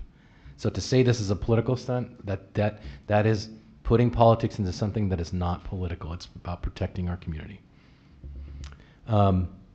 There was brought up that we should put more resources into mental health, which I agree to, and community-type policing. I agree with that. But without prosecution, do you think that would be an effective strategy if we know they're not getting prosecuted and without diversion? No. Good answer. Yes or no was a good answer. No, I'm not trying. I'd rather you expound, but if you... I was just being facetious. Yeah. I think that we have to take into consideration when we're dealing with all of the social ills that we have to be confronted with, that it has to be a balanced approach. It has to be, we have to deal with incarceration, incapacitation, we have to deal with rehabilitation, And certainly we have to deal with the issues of drugs and mental health issues. And so it has to be a balance.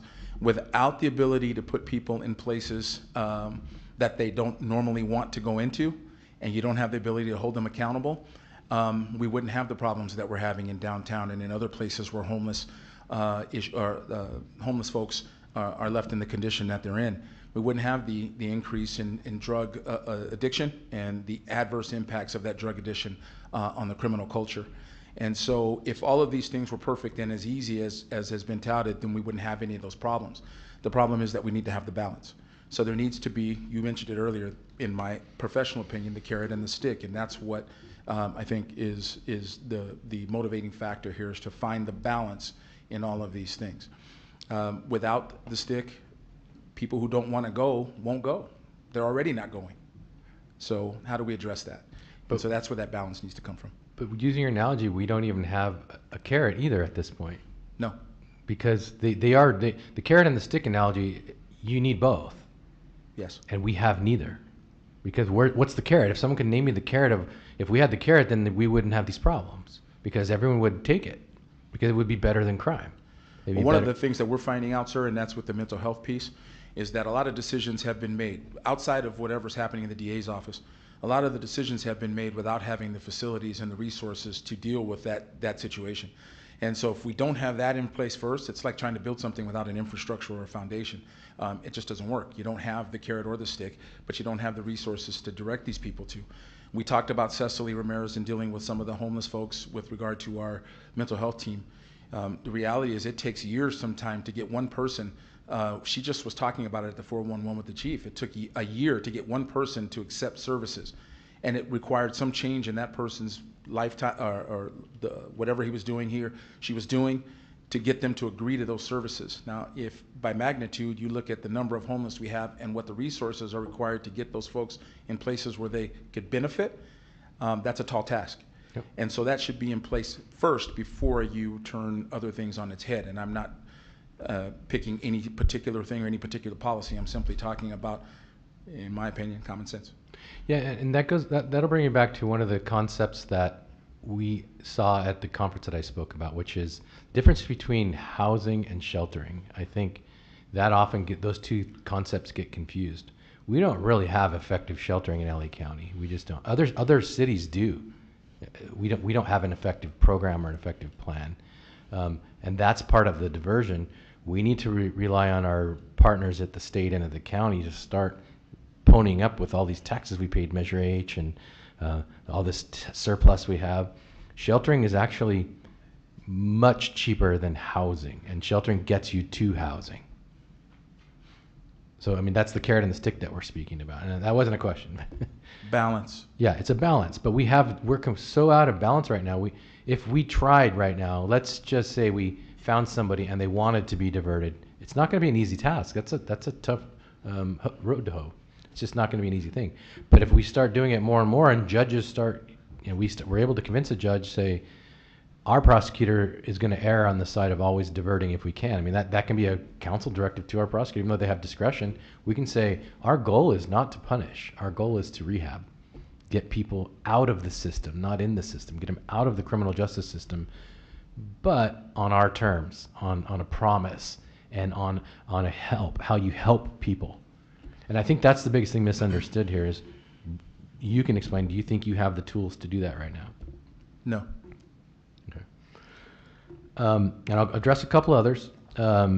We did move up 30 plus spots on the safety list, but remember, that's all contained in California. That's in California. So it's relative to all the other cities suffering the same issues that we're suffering. A lot of them in LA County and San Francisco County and Sacramento County, and a lot of these places that are having the similar issues to us. So kudos to you is not failing as bad as the other cities. So we moved up relative to them. And that's not saying we're not a safe city. I still believe San Gabriel is a safe place overall. I feel safe to walk the streets. My kids, my wife feels safe to walk the streets. Not at all hours and not in all places, but in general. That says a lot. And like you said, we're in a metropolitan area of 30 million people. That says a whole lot that you are doing a great job. I mean, as good as we can do with what we have.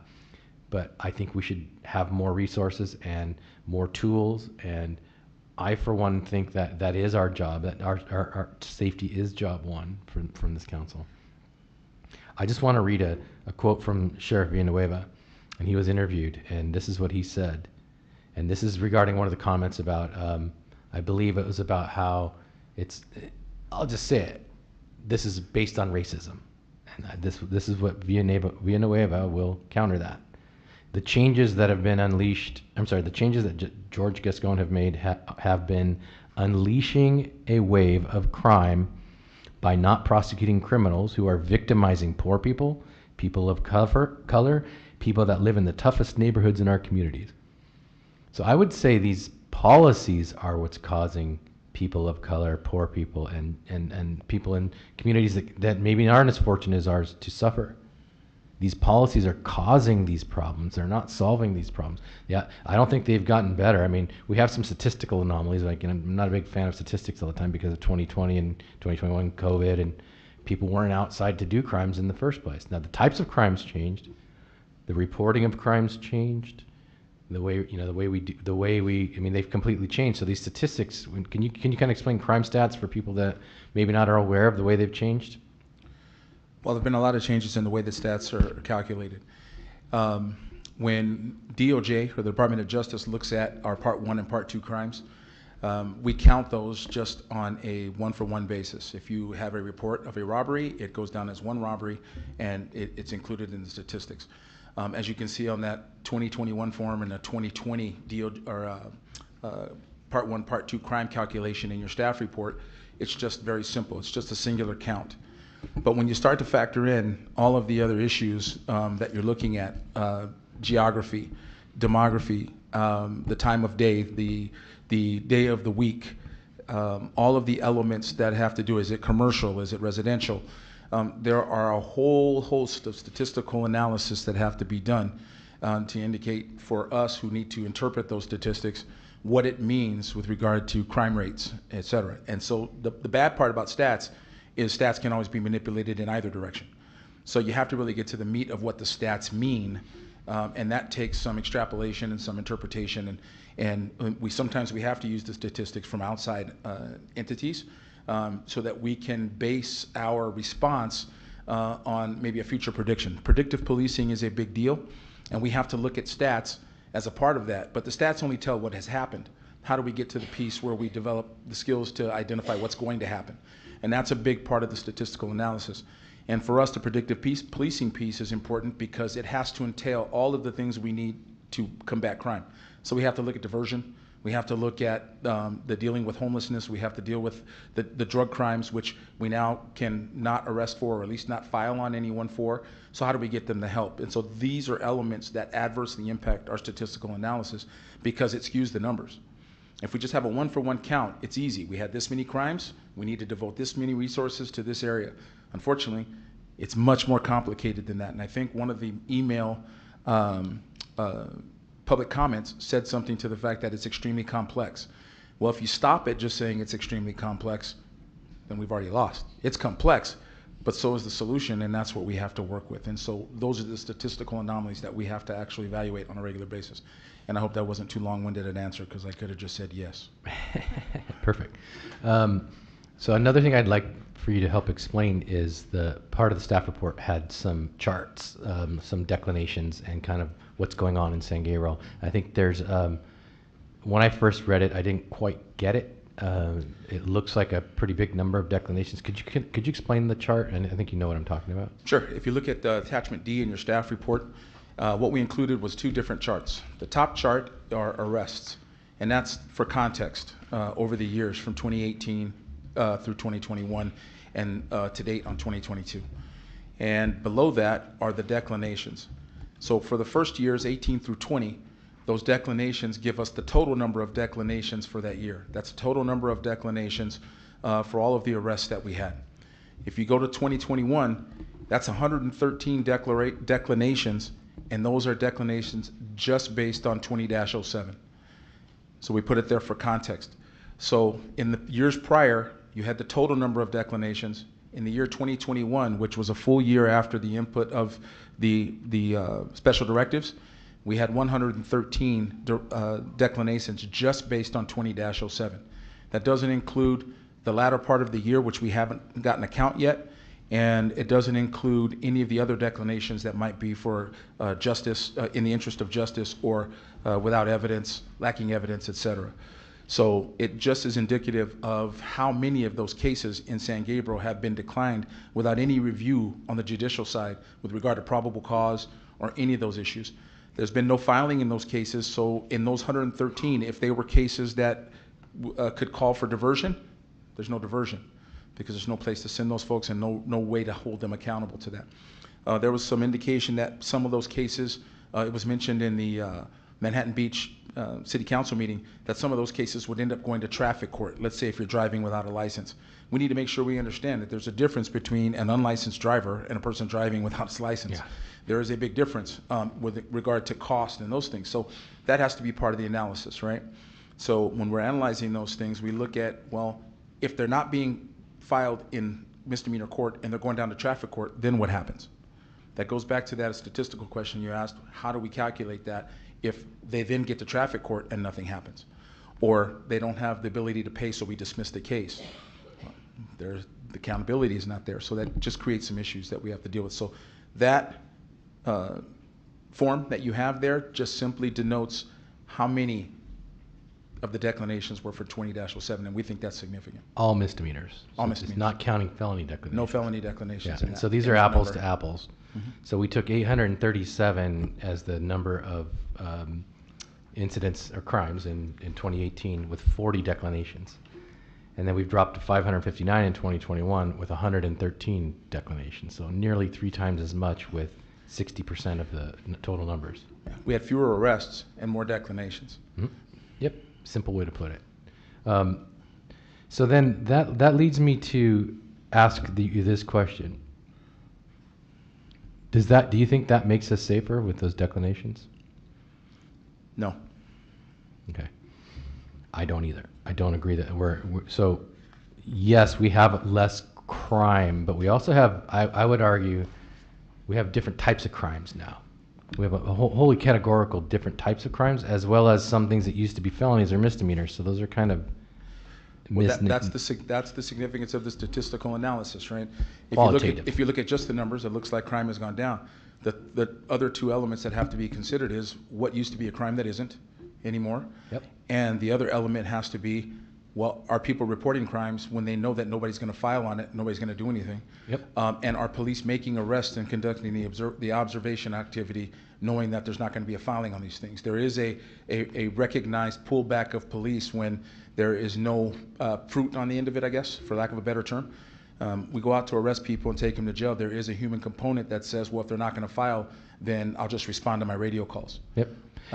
That's a big deal in what we're dealing with. So those have to be factored into the stats. So anecdotally, I know people that have been victims of crimes that didn't even bother reporting them.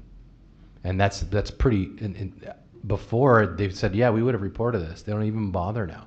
So that's the, like I think I have said this before, that's the Adam Smith, the unseen hand.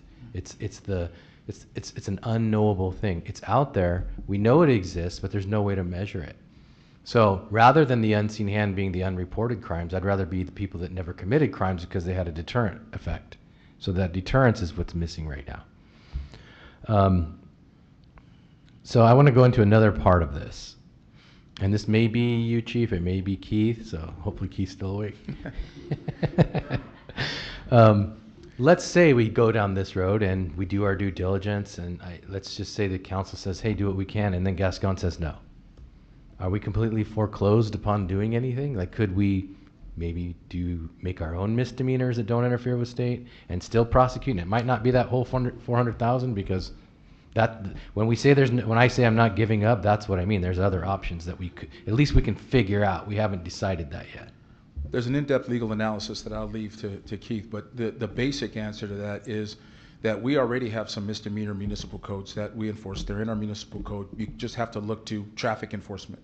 There's some that don't overlap with state statutes, and we shouldn't be in a position and are not allowed to be in a position where we create misdemeanors that override state statutes. So That is something we don't want to do. But with quality of life, there is the opportunity for us to create municipal codes that don't do that and give us the opportunity to still impact the quality of life in our city. For the in-depth legal analysis, I'll leave that to Keith, but that's the basics of it for those of us who don't know much. You said it exactly correctly. So the question would be, is the subject matter that we're trying to regulate preempted or not? And it's just different depending on each little slice of subject matter, and sometimes you can regulate something and kind of go around the edges of the state law, and sometimes state law expressly allows you to regulate certain things. So the question would, in order to analyze that, really, we would have to figure out what it is, what behaviors you're attempting to regulate, and then we would have to look into each one and see where the room is. Well, first off, we'd see if we've already got a rule in place that we can enforce, but assuming we don't, then we would figure out, where the room is to do something. And I think in the staff report, I gave a couple examples just to give you an idea of how it's kind of all over the place depending on what you're looking at. And so I think the way I would analogize that, it's kind of like we get the no, and then we do the prosecution light. Let the DA do what the DA is going to do, and we can figure out some quality of life stuff that we can actually do in San Gabriel. And we already have a contract with our city attorney. They can do prosecutions, just like we're doing prosecutions right now for code violations and other things. The city attorney handles those.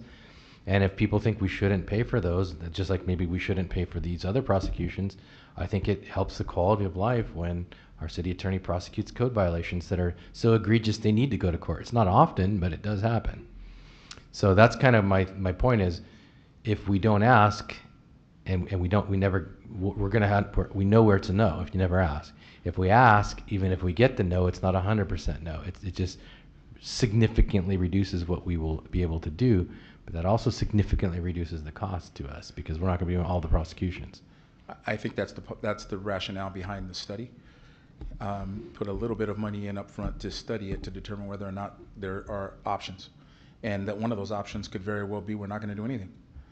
That could be the option, but it should be, in my opinion, professional opinion, based on informed opinions.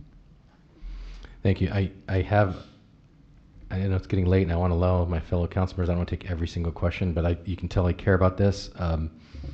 My point, and I just want to summarize. It's not a question. My point that I'd like to summarize. We as a council, have a duty to protect our community. When the district attorney is failing that duty, we have to step in with whatever we can do, whether it's a patch, whether it's a Band-Aid, whether it's a little bit that we can offer. If it is taking over, I don't think it's not a permanent thing. Let's just say we do it for the next year and a half. That's another thing that the due diligence will be able to tell us. Is this a permanent thing that we have to take on forever, or could we roll it back to a future district attorney? I don't know the answer to that. I've looked a lot of research myself. Spent my own time on that. I don't have a solid answer. It may be yes, you bought it, you own it, do it. Or it may be no, a future district attorney could say we'll take it back. That's within their discretion. So we do have a lot of avenues to pursue. I hope the council agrees that due diligence and a little bit more research into this doesn't mean we're saying yes to do it. It just means we're saying yes, we want to do our fiduciary duty and our elected official duty and protect as much as we can and invest a little bit into our safety. Thank you. If I might add just one piece, and I know this is bad for deposition purposes, but I'm going to. That was my closing argument. No, that's good. I'm going to have mine now. No, one element that I want people to be aware of is one specific. I highlighted in the staff report 5 elements that are of specific concern to law enforcement. But one of those is the delaying or obstructing of law enforcement officers, and absolutely saying that we're not going to follow those from the get-go. So when you do that, you entice behavior of people to resist law enforcement orders, lawful orders given by law enforcement. And what that does is that creates an atmosphere where people feel entitled to argue, not follow orders, and that's where we have catastrophic results. We'll get people that aren't following orders because they don't believe they have to, because they're not going to be held accountable. And then we have the escalation. And right now we're trying to get to the de-escalation, and we're countering it. It's like a magnet that goes like this, and it just won't stick together. Part of that has to be sound, at least in this particular example. I just want you to know part of that has to be sound from the beginning, so that we don't entice that type of behavior. We hold that part of it accountable. That's a big deal, because that's what leads to officer-involved shootings. That's what leads to fights, injuries on duty, and those kind of things. So I just wanted to add that as a piece of information for you to have based on this particular staff report. Thank you, and I didn't address that because it was highlighted. I figured someone else would have picked it up. You ruined it, man. No. Sorry. Story of my life. Who's next? Councilmember Milsaq. Oh, Councilmember Rivera. Okay, you first. Okay.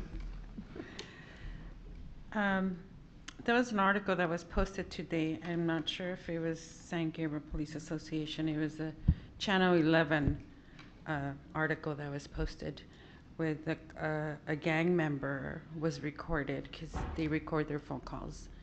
And he was recorded and talking about he was going to tattoo Gascon's name on his face because of Gascon. He was happy that because of the directives that bars the prosecution from applying enhancements such as gang affiliations or illegal guns, he was gonna get off soon, and he had killed somebody, like a delivery guy or something. And another one was a sexual offender who had sexually assaulted a minor who was also gonna get off because of the directives of Gascon. So I think that we do live in a safe city.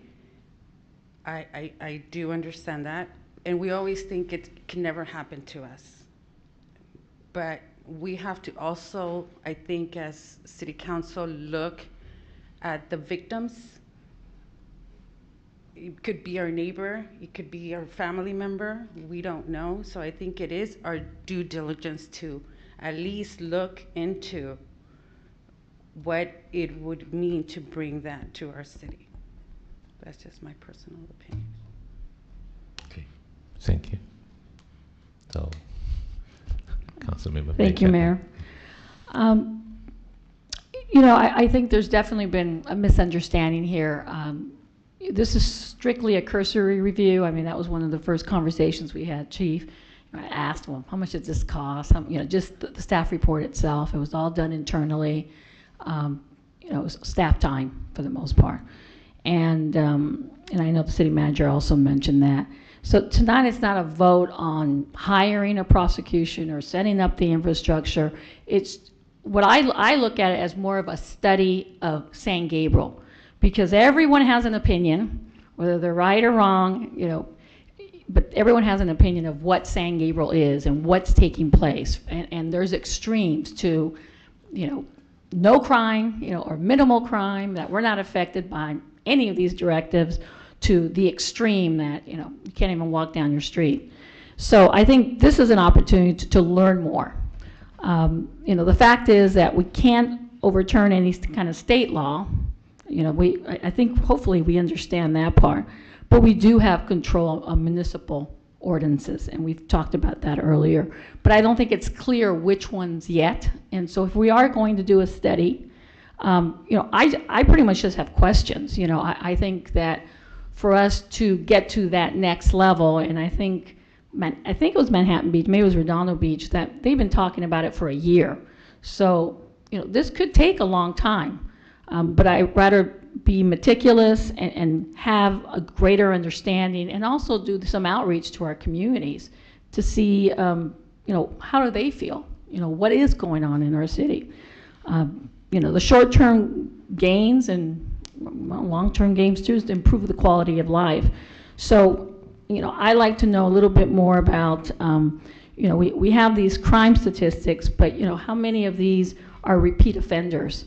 You know, I do agree, again, I'll go back to that Manhattan Beach audio. I listened to some of it, and, you know, exactly what you were saying, Chief, about people have kind of given up. I mean, they had public comment. There's one business owner I remember, she said that she's been 4 times there's been thefts in her business, and she's just kind of given up, you know, even reporting it, because nothing can be done. And every crime is different also, but the bottom line is a lot of these thefts that we're seeing aren't considered crimes anymore, so then you got this apple and oranges comparison. So I just like to see a little bit more, but also, you know, Chief, if we did decide to proceed with the next phase, whatever that's going to look like, what would the cost be of that next phase? The next phase being the study? The study, yeah. That would be nominal. It would be mostly staff time and nominal fees that involve attorney time and research to get, you know, some of the legal stuff dialed in. So it would be nominal. I don't So when you have an say amount nominal, does that mean 100,000? Does that mean 10,000? What is nominal? Because everyone has a different definition. Well, this would be totally a guess on my part, but based on experience, it would be nowhere near $100,000. I can't imagine that it's going to be that high. By nominal, I hate to hazard a guess, but we're talking in the low thousands, in my opinion. Yeah, my expectation would be it's $5,000 to $10,000 $10,000 for city attorney work. I think to that's do that important kind of thing. because if we are, you know, there's been mention about being fiscally responsible. You know, I believe it's worth $10,000, $15,000 to get this type of understanding.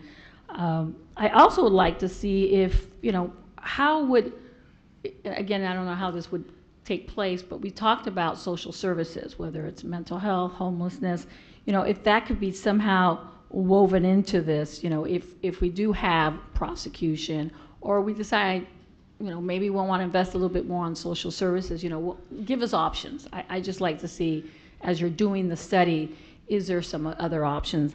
I know there's been talk about, you know, fee sharing with other cities. I've heard about neighborhood prosecutors where we actually, and I haven't found a city that does it, but I got a suggestion from a DA that working with the DA's office where they kind of loan out their prosecutors.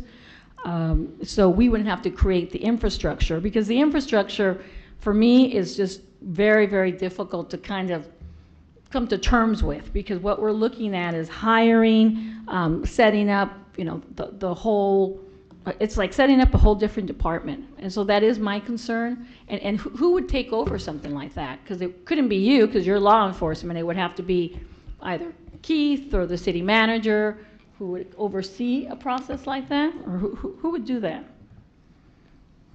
Can I jump in real quick? No, that's for you. I don't have a complete answer to that, but Yeah. but I have talked with other city attorneys in my new firm, and apparently there are other cities represented by Alshire that are looking at the same exact thing.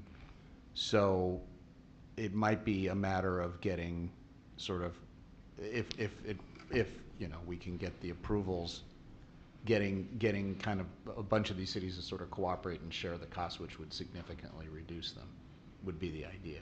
Okay. But I have to firm that up. And Well, I mean, that's just one idea. Either your firm, we hire someone, or I don't know about this neighborhood prosecutor, but something to look at. I also, let's see, and also the landscape. I mean, in November, I mean, I have to say, I mean, there is a recall. He could be gone by then. So what is it going to look like, you know, in November after he's gone with the new person? You know, what is the new DA going to bring to the table? So I would hate to jump into anything, because November's down the road, and you know, we have limited resources in both labor and monies, and it could change. But at least I'd rather be in a better position where we have all the data analysis, we have, you know, a plan of some sort. And that was my other question too. And part of the plan, the study would be, you know, what are we looking at like with regards to timeline? This study, is it going to take 2 months, 3 months? And who from the city would be putting together the study? Is this on you again, Chief, or is this collaboratively with you and Keith, or how is that going to work? I think it's a collaborative effort. There's going to be legal analysis, in-depth legal analysis that has to be there. Policing and some of those issues that I happen to have a little bit of subject matter expertise would require me to weigh in. We certainly have to have our leadership, city manager involved in the decision making and what we need to do. When you're talking about some of the resources and community resources, that's going to require some of the other department heads to get engaged, at least with regard to resources and what's available and what's out there. Working with Met Team and some of the outside resources to kind of identify that. So putting a timeline on it would be next to impossible, but certainly putting something in the mix that tells us what resources we're going to need would be certainly appropriate. Yeah, that would be, I'm just trying to, I just think we need to be informed. You know, I truly believe this is a study that could be helpful in many ways, even with our HERE Commission, you know, as they put their work plan together. If we had some real good data, I know some of the talk there has been about establishing a department also of sorts that would have those type of social services. But without the data, I think this could be useful in multiple ways. And then kind of drilling down to the components, you know, okay, you got cost, you got the process, and then you have the prosecutors, you know, where are we going to get them? So there's just so much here that I think would be very helpful in many ways, not just with this. And then I had mentioned about other kind of collaboration opportunities. Since you're the chiefs of chiefs, you know, I'm sure you're getting a lot of good information. I'm glad to hear that, you know, you're also working with other cities. So I think if we kind of work together, we can see what fits San Gabriel best. You know, whatever all these other cities are doing, you know, that's fine and dandy. But I want to know what's happening in San Gabriel and how we can improve San Gabriel. And it is about public safety. The one thing I do agree wholeheartedly, it's about public safety. And unfortunately, I think the focus got a little changed here with the study. No fault of you or anyone. It's just, you know, when you first read it, it did kind of seem like we were just going guns a-blazing, and no pun intended, I guess, but, you know, we're just going to start this and open up shop. And, you know, I hope people could see we're being much more thoughtful about it and it's a process. It's not going to happen overnight. And so for myself, you know, I like us to proceed with the study. I want to seek consent with the DA, so we definitively know, you know, if, you know, who knows, you know, what his mood is, what, you know, he's in a very tough recall right now. I believe it's become very nonpartisan. There are cities, there are individuals from both sides that are not happy. And so maybe there's a little more political will on his side, and who knows, he might say yes, he may say no, but let's just ask the question so we can at least check it off our list. And so that's all. Thank you. Thank you. Councilmember Wu. Thank you, Mayor. Yes, there were a couple business owner on Valley Boulevard. They got a break-in months ago, and I don't know if we should define that as like a misdemeanor because, you know, very fortunately there were no one injured, and it would happen in the midnight. Someone just throw the, you know, rocks, breaks the windows, and just took the computers away and some of the assets. But it's then the one of the owner, he collected 2 stones on his table and said, this is a stone that just broke the windows this month. And that smaller, it happened in January. So it becomes like a joke, but it's kind of, you know, somehow it's breaking hard for the business owner who invest their money in the city, and they try to seek for like a safe place to invest. I believe the safety is pretty priority to our city. It's not only for the business owners, it's also for our residents. So I understand that some of the public comments here, they may have some concern about the cost. You know, there's no harm to try, but there's cost to try. So I understand that there's some financial impact. So we, you know, Councilmember Machanga just asked several questions that I wanted to ask is how long that would take to get the final result from the study. Of course, that about the recall, there is some social movement that is recalling the DA.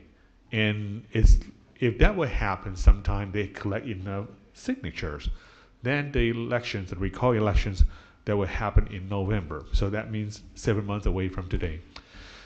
Are we going to spend more than that time for getting our result from the study?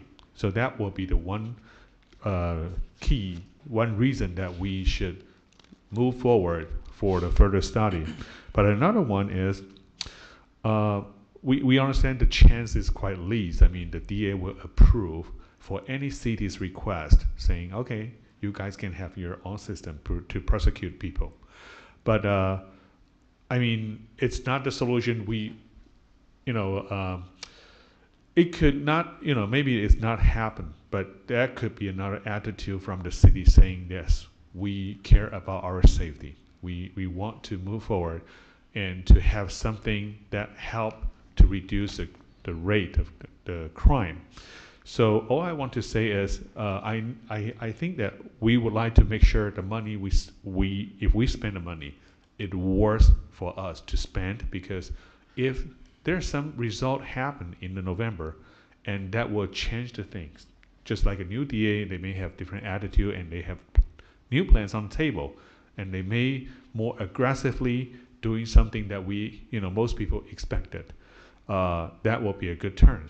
So that means we may watch other city, they spend their money already and we're still waiting for the result. They may discuss with the DA office and look for the answer. But so far we don't hear any positive things from the DA office yet. So the last things I want to say, the freedom is not free, neither safety. So I think that we will just take a closer look of this issue. And we would like to make sure that the money will be spending in a very wise way. And hopefully that other people spend their money, but we will be benefit from that way. Thank you. Thank you. So, yeah, I think it's last year, our city council member, it's already approved no confidence for the GusCon 2, right? So we approved it. So that's meaning the majority, the council member is thinking about our public safety. Even like recently, I hear about it, one other city, the council member in our city hotel after meeting had got staff for they stolen the I think a purse the package from the car. I don't know the briefcase. Yeah, Chief Harris, did you know that the case? Yes. Okay, so either for me, he talked to me. So that's in your city. So for me, it's really impressed our city too. So and the community also, it's really concerned about the public safety, especially like trespassing or theft, or even I have a lot of story regarding our DA, the situation, the make a decision. So it's like we should be having the study that's at least to do some study for the direction. So either just for our city self, or it's maybe the city attorney can find our neighborhood city to share costs. Maybe, yeah, it's a help too. So I think the direction should be, or if we can do the research, do the two research, it's one is just for ourselves, and then one it's like cooperate with a neighborhood city. Maybe public also wanted to know, I think that if we do that, is it really will be reduce the crime in our city? Well, the hopeful impact of all of this is to reduce crime. Okay. Right? So, we talk a lot about reoffending. We mentioned reoffenders. One of the other things we have to consider in that formula is the re-victimized. And we want to make sure that we're considering those things so that we don't have that ongoing cycle of crime or violence against the people in the city of San Gabriel. So that's always going to be the goal. So that's meaning if the crime should be if they go to San Gabriel City, they have problem too. They have trouble. They have a consequence, right? They should they'll just move to the. But I don't want to say that to someone where else, right? So it's I think the common sense there will be we know that at least to keep our city its safety too. Yeah. So based on the council member mentioned, as already asking the cost like 5,000 to 10,000. Yeah, it's sometimes nothing is free. You have to do the study, let the reasonable fee So at least I give to a direction. Okay, by the way, I also are asking, if we do this kind of research, probably take how long? Well, I don't know exactly how long it'll take, but we have time, so we could devote the requisite effort to make sure that it's a solid study that's detailed enough for you to make really good decisions. It's not something we would ever rush through, so we would take our time in getting it done. But like you said, we have the opportunity of time on our side. If there's changes based on a recall or changes based on elections in November, we could be working on those things as we lead to that, so that we're prepared for whatever the eventuality is. So we have time. Okay. Yeah, I would only be able to hazard a guess, and I'm not sure this is the place for that. 3 months, 6 months? Yes. Which one? Somewhere in between. Okay. All right. It would just depend. I really hesitate to give you an answer on that because I don't want to be locked into something that makes us move too fast. But we're certainly not going to dilly-dally, and we're not going to hold it to the point where it becomes a moot exercise. And so we're going to move through it as fast as we can. There's a saying in law enforcement that says you can only shoot as fast as you can move slowly, right? So we're going to move slowly so that we can shoot accurately, and that's the way that we want to address this. We want the facts to be accurate.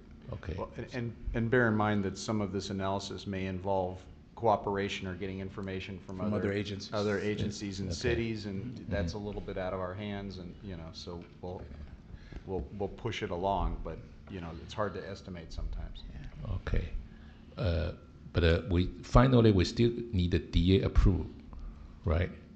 Well, that's one option if we're going to just take do our own misdemeanors, yes. But the study could come up with other findings and talk about other ways that we can address maybe even quality of life issues. So the study would be broad, not just based on the misdemeanor prosecutions. Okay, all right. So I just want to see that if we don't do any study, even on a November election, with the result maybe nobody happy, so we cannot execute the way we wanted to do.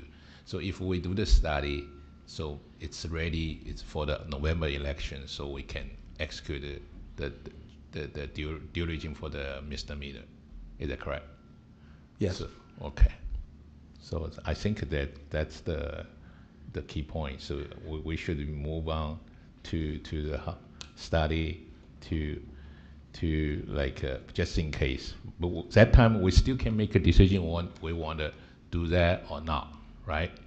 We're going to give you enough information to make an informed opinion whichever way the council chooses to go. So today just a direction, no voter, just direction to study. Yes. Right. Yeah. Mr. Mayor, can I ask a couple questions just to get some clarity? So I'm hearing that two components of the study. One's going to be, it sounds like, what is the cost of prosecuting misdemeanors if we get the permission to do so? And that would, as I'm looking at it, that would depend on information from the police department estimating the amount of activity, and then information from my office estimating what the legal cost of that would be, taking into consideration the possibility of sharing it and other things. So that's piece one of the study. And legal fees and fines and the other offsets that would be a part of the process. Good point. Okay, so that's sort of component one of the study, as I understand it. Then the second component is, assuming that doesn't work out, what are the options for local rules that could be enforced? I guess you could put it that way. And I think in that case, we would need to first identify the kinds of activities we want to regulate, and then and that would come from, I guess, your office and staff and feedback from the community. And then my component then would be trying to craft different policies that we could adopt, and just sort of listing them, not drafting them because that's a whole other thing, but just sort of describing them, coming back as kind of a buffet, I guess, for the city council to pick and choose from. Is that sort of what we're thinking? Yes, and I'm thinking that it's probably going to require some study sessions where we can kind of ID all those things and all those ideas so we can coalesce it and figure out what that direction is going to be. So with that in mind, I guess the answer to your question as to how long it would take, I think the first piece you could do relatively quickly. The second piece, I think, is going to require a little bit of work. And what I mean by that is, I think it would be reasonable to expect that to come back months from now, not weeks from now, I think, just because of the process of feedback and so on that's going to be necessary. If it goes forward as well, you're going to have some other infrastructure issues like discovery compliance. We're going to have to work that into the process and how we get our discovery apparatus up and running, so that when there's public records request things and things that have to get out, there has to be an apparatus for that. Brady is going to be another issue that we have to do. Right. Those are not really robust issues once they're moving, but it's just something that has to be considered. So that will be things we work on together. Good points. Okay. So, wait, I just had okay, one okay. for the council. The recommendation also asks us to provide direction whether to engage the district attorney or not. And I would say yes. I would like that conversation to start, if you guys agree. Okay. So Yeah. would I. Yeah, Yes. I So agree. there's consensus You on that as mentioned well. you were going to have like a meeting with the district attorney soon? I am in my other role as the President Yeah. Valley County Chiefs. We're meeting on March 16th. Again, I try to bifurcate those roles. March Okay. 16th? I'm sorry, May 16th. Oh, I'm like, May. So, okay. Time traveler. Yeah, I'm still Okay. thinking I'm in March. Yeah. Okay. so, okay, so that's meaning hopefully DA will be changing mind, right? I'd like to think that I'm pretty persuasive, but we'll see what happens. Okay. Same will save us city money too. Okay, we'll work on it. Okay. Or maybe we'll get him to just balance out the directives, and Hmm. that will be what the study says. We were able to convince him to bring some balance to the directives, Yeah. and therefore there's no need to move forward with the prosecutions, Mhm. and we get the end result that we need. So all of that is baked into it. Okay, perfect. That's good. I hope that at least let the bring our San Gabriel City, the council, the utmost they were consideration to the DA, let his know what's our ways are, Yeah, that's good. Thank you, Chief. Yeah. So. Is there something I need to do, or are we done? You can go. So Done. okay. And, Done. Yeah. Thank you, Chief. Actually, we only have the 15 minutes for the meet. Otherwise, we have to vote it. Okay. I hope that we can finish. Okay. I just remind everybody. Yeah, okay. So it's next item is the public comments. I have no speaker cards, Mayor. Is there anyone who wishes to address the council on an item not on the agenda? Okay. And number 9, it's the city manager report. Thank you, Mayor. I have nothing tonight. I think you and the community have heard enough from me. Okay. Number 10, council comments and conference meeting report. Okay, it's Councilmember. I'm going to speak. I got 15 minutes. No, first of all, I just give it you 2 minutes. 2 minutes. You're going to give me the gavel, right? I wanted to thank Edward and the HERE Commission for the diversity and inclusion training that was that I participated in, as well as Councilwoman Rivera.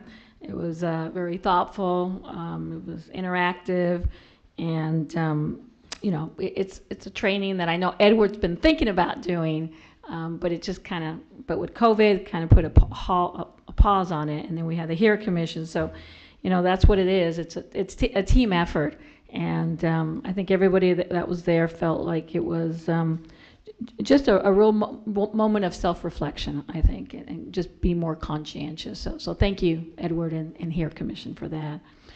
Second, the Kiwanis Pancake Breakfast, our 77th annual Pancake Breakfast, that was on a pause for 2 years because of COVID. We had elected officials there like we've never had before. I want to thank the first responders. I want to thank the executive team that was there. I want to especially thank Community Services, Matthew, Rebecca, and the whole team. As always, great partners. We worked very well together. I'm using my Kiwanis hat because I am the president of the Kiwanis Club. I spoke with staff. They estimated between 1,500 to 2,000, but they said this was the highest attendance they've ever seen, even pre-pandemic. So I think our community is ready. We're ready to have fun and interact and be prepared, Community Services. People are going to come out like never before. I also wanted to mention that one of the little facts here is that we had 7,500 eggs that were filled with candy, and we spent so much effort in spreading them out. Well, Community Services did, and we waited for just that right moment because we wanted to watch the kids and the families, participate. And literally in seconds, those eggs were gone, all 7,500 eggs. So it was just really nice. It was just a really nice event. We served about 1,000 breakfast plates. And so the Kiwanis Club, we managed the grills and the raffle. The raffle, we made more money. We made, I think, 3 times as much as we've ever made. And then we had the pancake breakfast tickets. So just in general, we were fully staffed. We in the past, we've always had problems finding volunteers for grills. That was not a problem. I actually had to turn people away and said, no, we're covered. Just go and have fun. And we actually scooped up some new members. So just all in all, it was just so successful, so much fun. And I just want to thank everybody, the city and the Kiwanis Club, and my colleagues here for being there. So I really appreciate it. And that was it. Thank you. And Councilmember Rivera? No? Okay. Councilmember Wu? Well, I just want to say thank you, Mayor Dean, that you conduct the meeting and make the meeting really smooth. And we have a lot of things to talk about. And thank you so much for staff and the chief stay here so late. So I wish everyone have a good night. Okay. I'd just like to say thank you, everybody. It was a great meeting. Thank you. Okay, thank you. Thanks all the council member and the staff prepare and the reward recipient too. Okay, I hope the Florence Lynn may be coming out again. So we have a lot of audience here. Okay, just for the people relax. Okay, I don't want to. Okay, I agree that it's a here commission to implicit do the bias the seminar the lecture that I attended and have a chance. I really appreciate the prepare and the teacher and Nancy. It's give it to you a lot of the different angle to saw to help me to understand the different opinion of people. Maybe sometimes we always think about where I'm right. Okay, I have my own opinion, own group, but not to really think about another person that they are right, they are thought. So it's really help especially our city is a multicultural, the diversity, So I really appreciate city staff do the good job too, and it's definitely for the egg hunter. I hear about the feedback. We have a lot of people attended, even like early morning, 7:45, already have 3. I estimate I was the Chief Harris, right? We estimate almost 300 people. But after that, I think we have more than 1,000 people. And it's from another couple of the attendees. They go to our city. They say too crowded. They give up. They go to another city. Not too many people for the egg hunt. I don't want to mention another city. Our city is do a good job, to outreach. So I really thanks our community service that Rebecca and the community, the commissioner, they outreach this event. Kiwana, I remember too, right? Okay, yeah, and it's also it's honored to attend the Mosque, the Ramadan. Ramadan. It's really also learning a lot of different culture. Okay, and we have the most council member. It's here for me, even near to my home, but it's for me. It's the first time to have this kind of experience, so we can respect each other to understand a different culture. So I think it's very important that attend this Ramadan.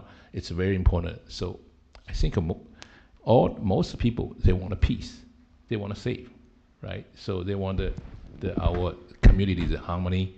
So that's I think it's a key I receive. So yeah, that's my comments. So Thanks all the council member. We're still on time. We can finish on our meeting, adjourn the meeting on the 10:54, and the next regular meeting, regular city council meeting will be held on Tuesday, May 3rd, 2022 at 6:30 p.m. Meeting adjourned. Okay, on time. Okay.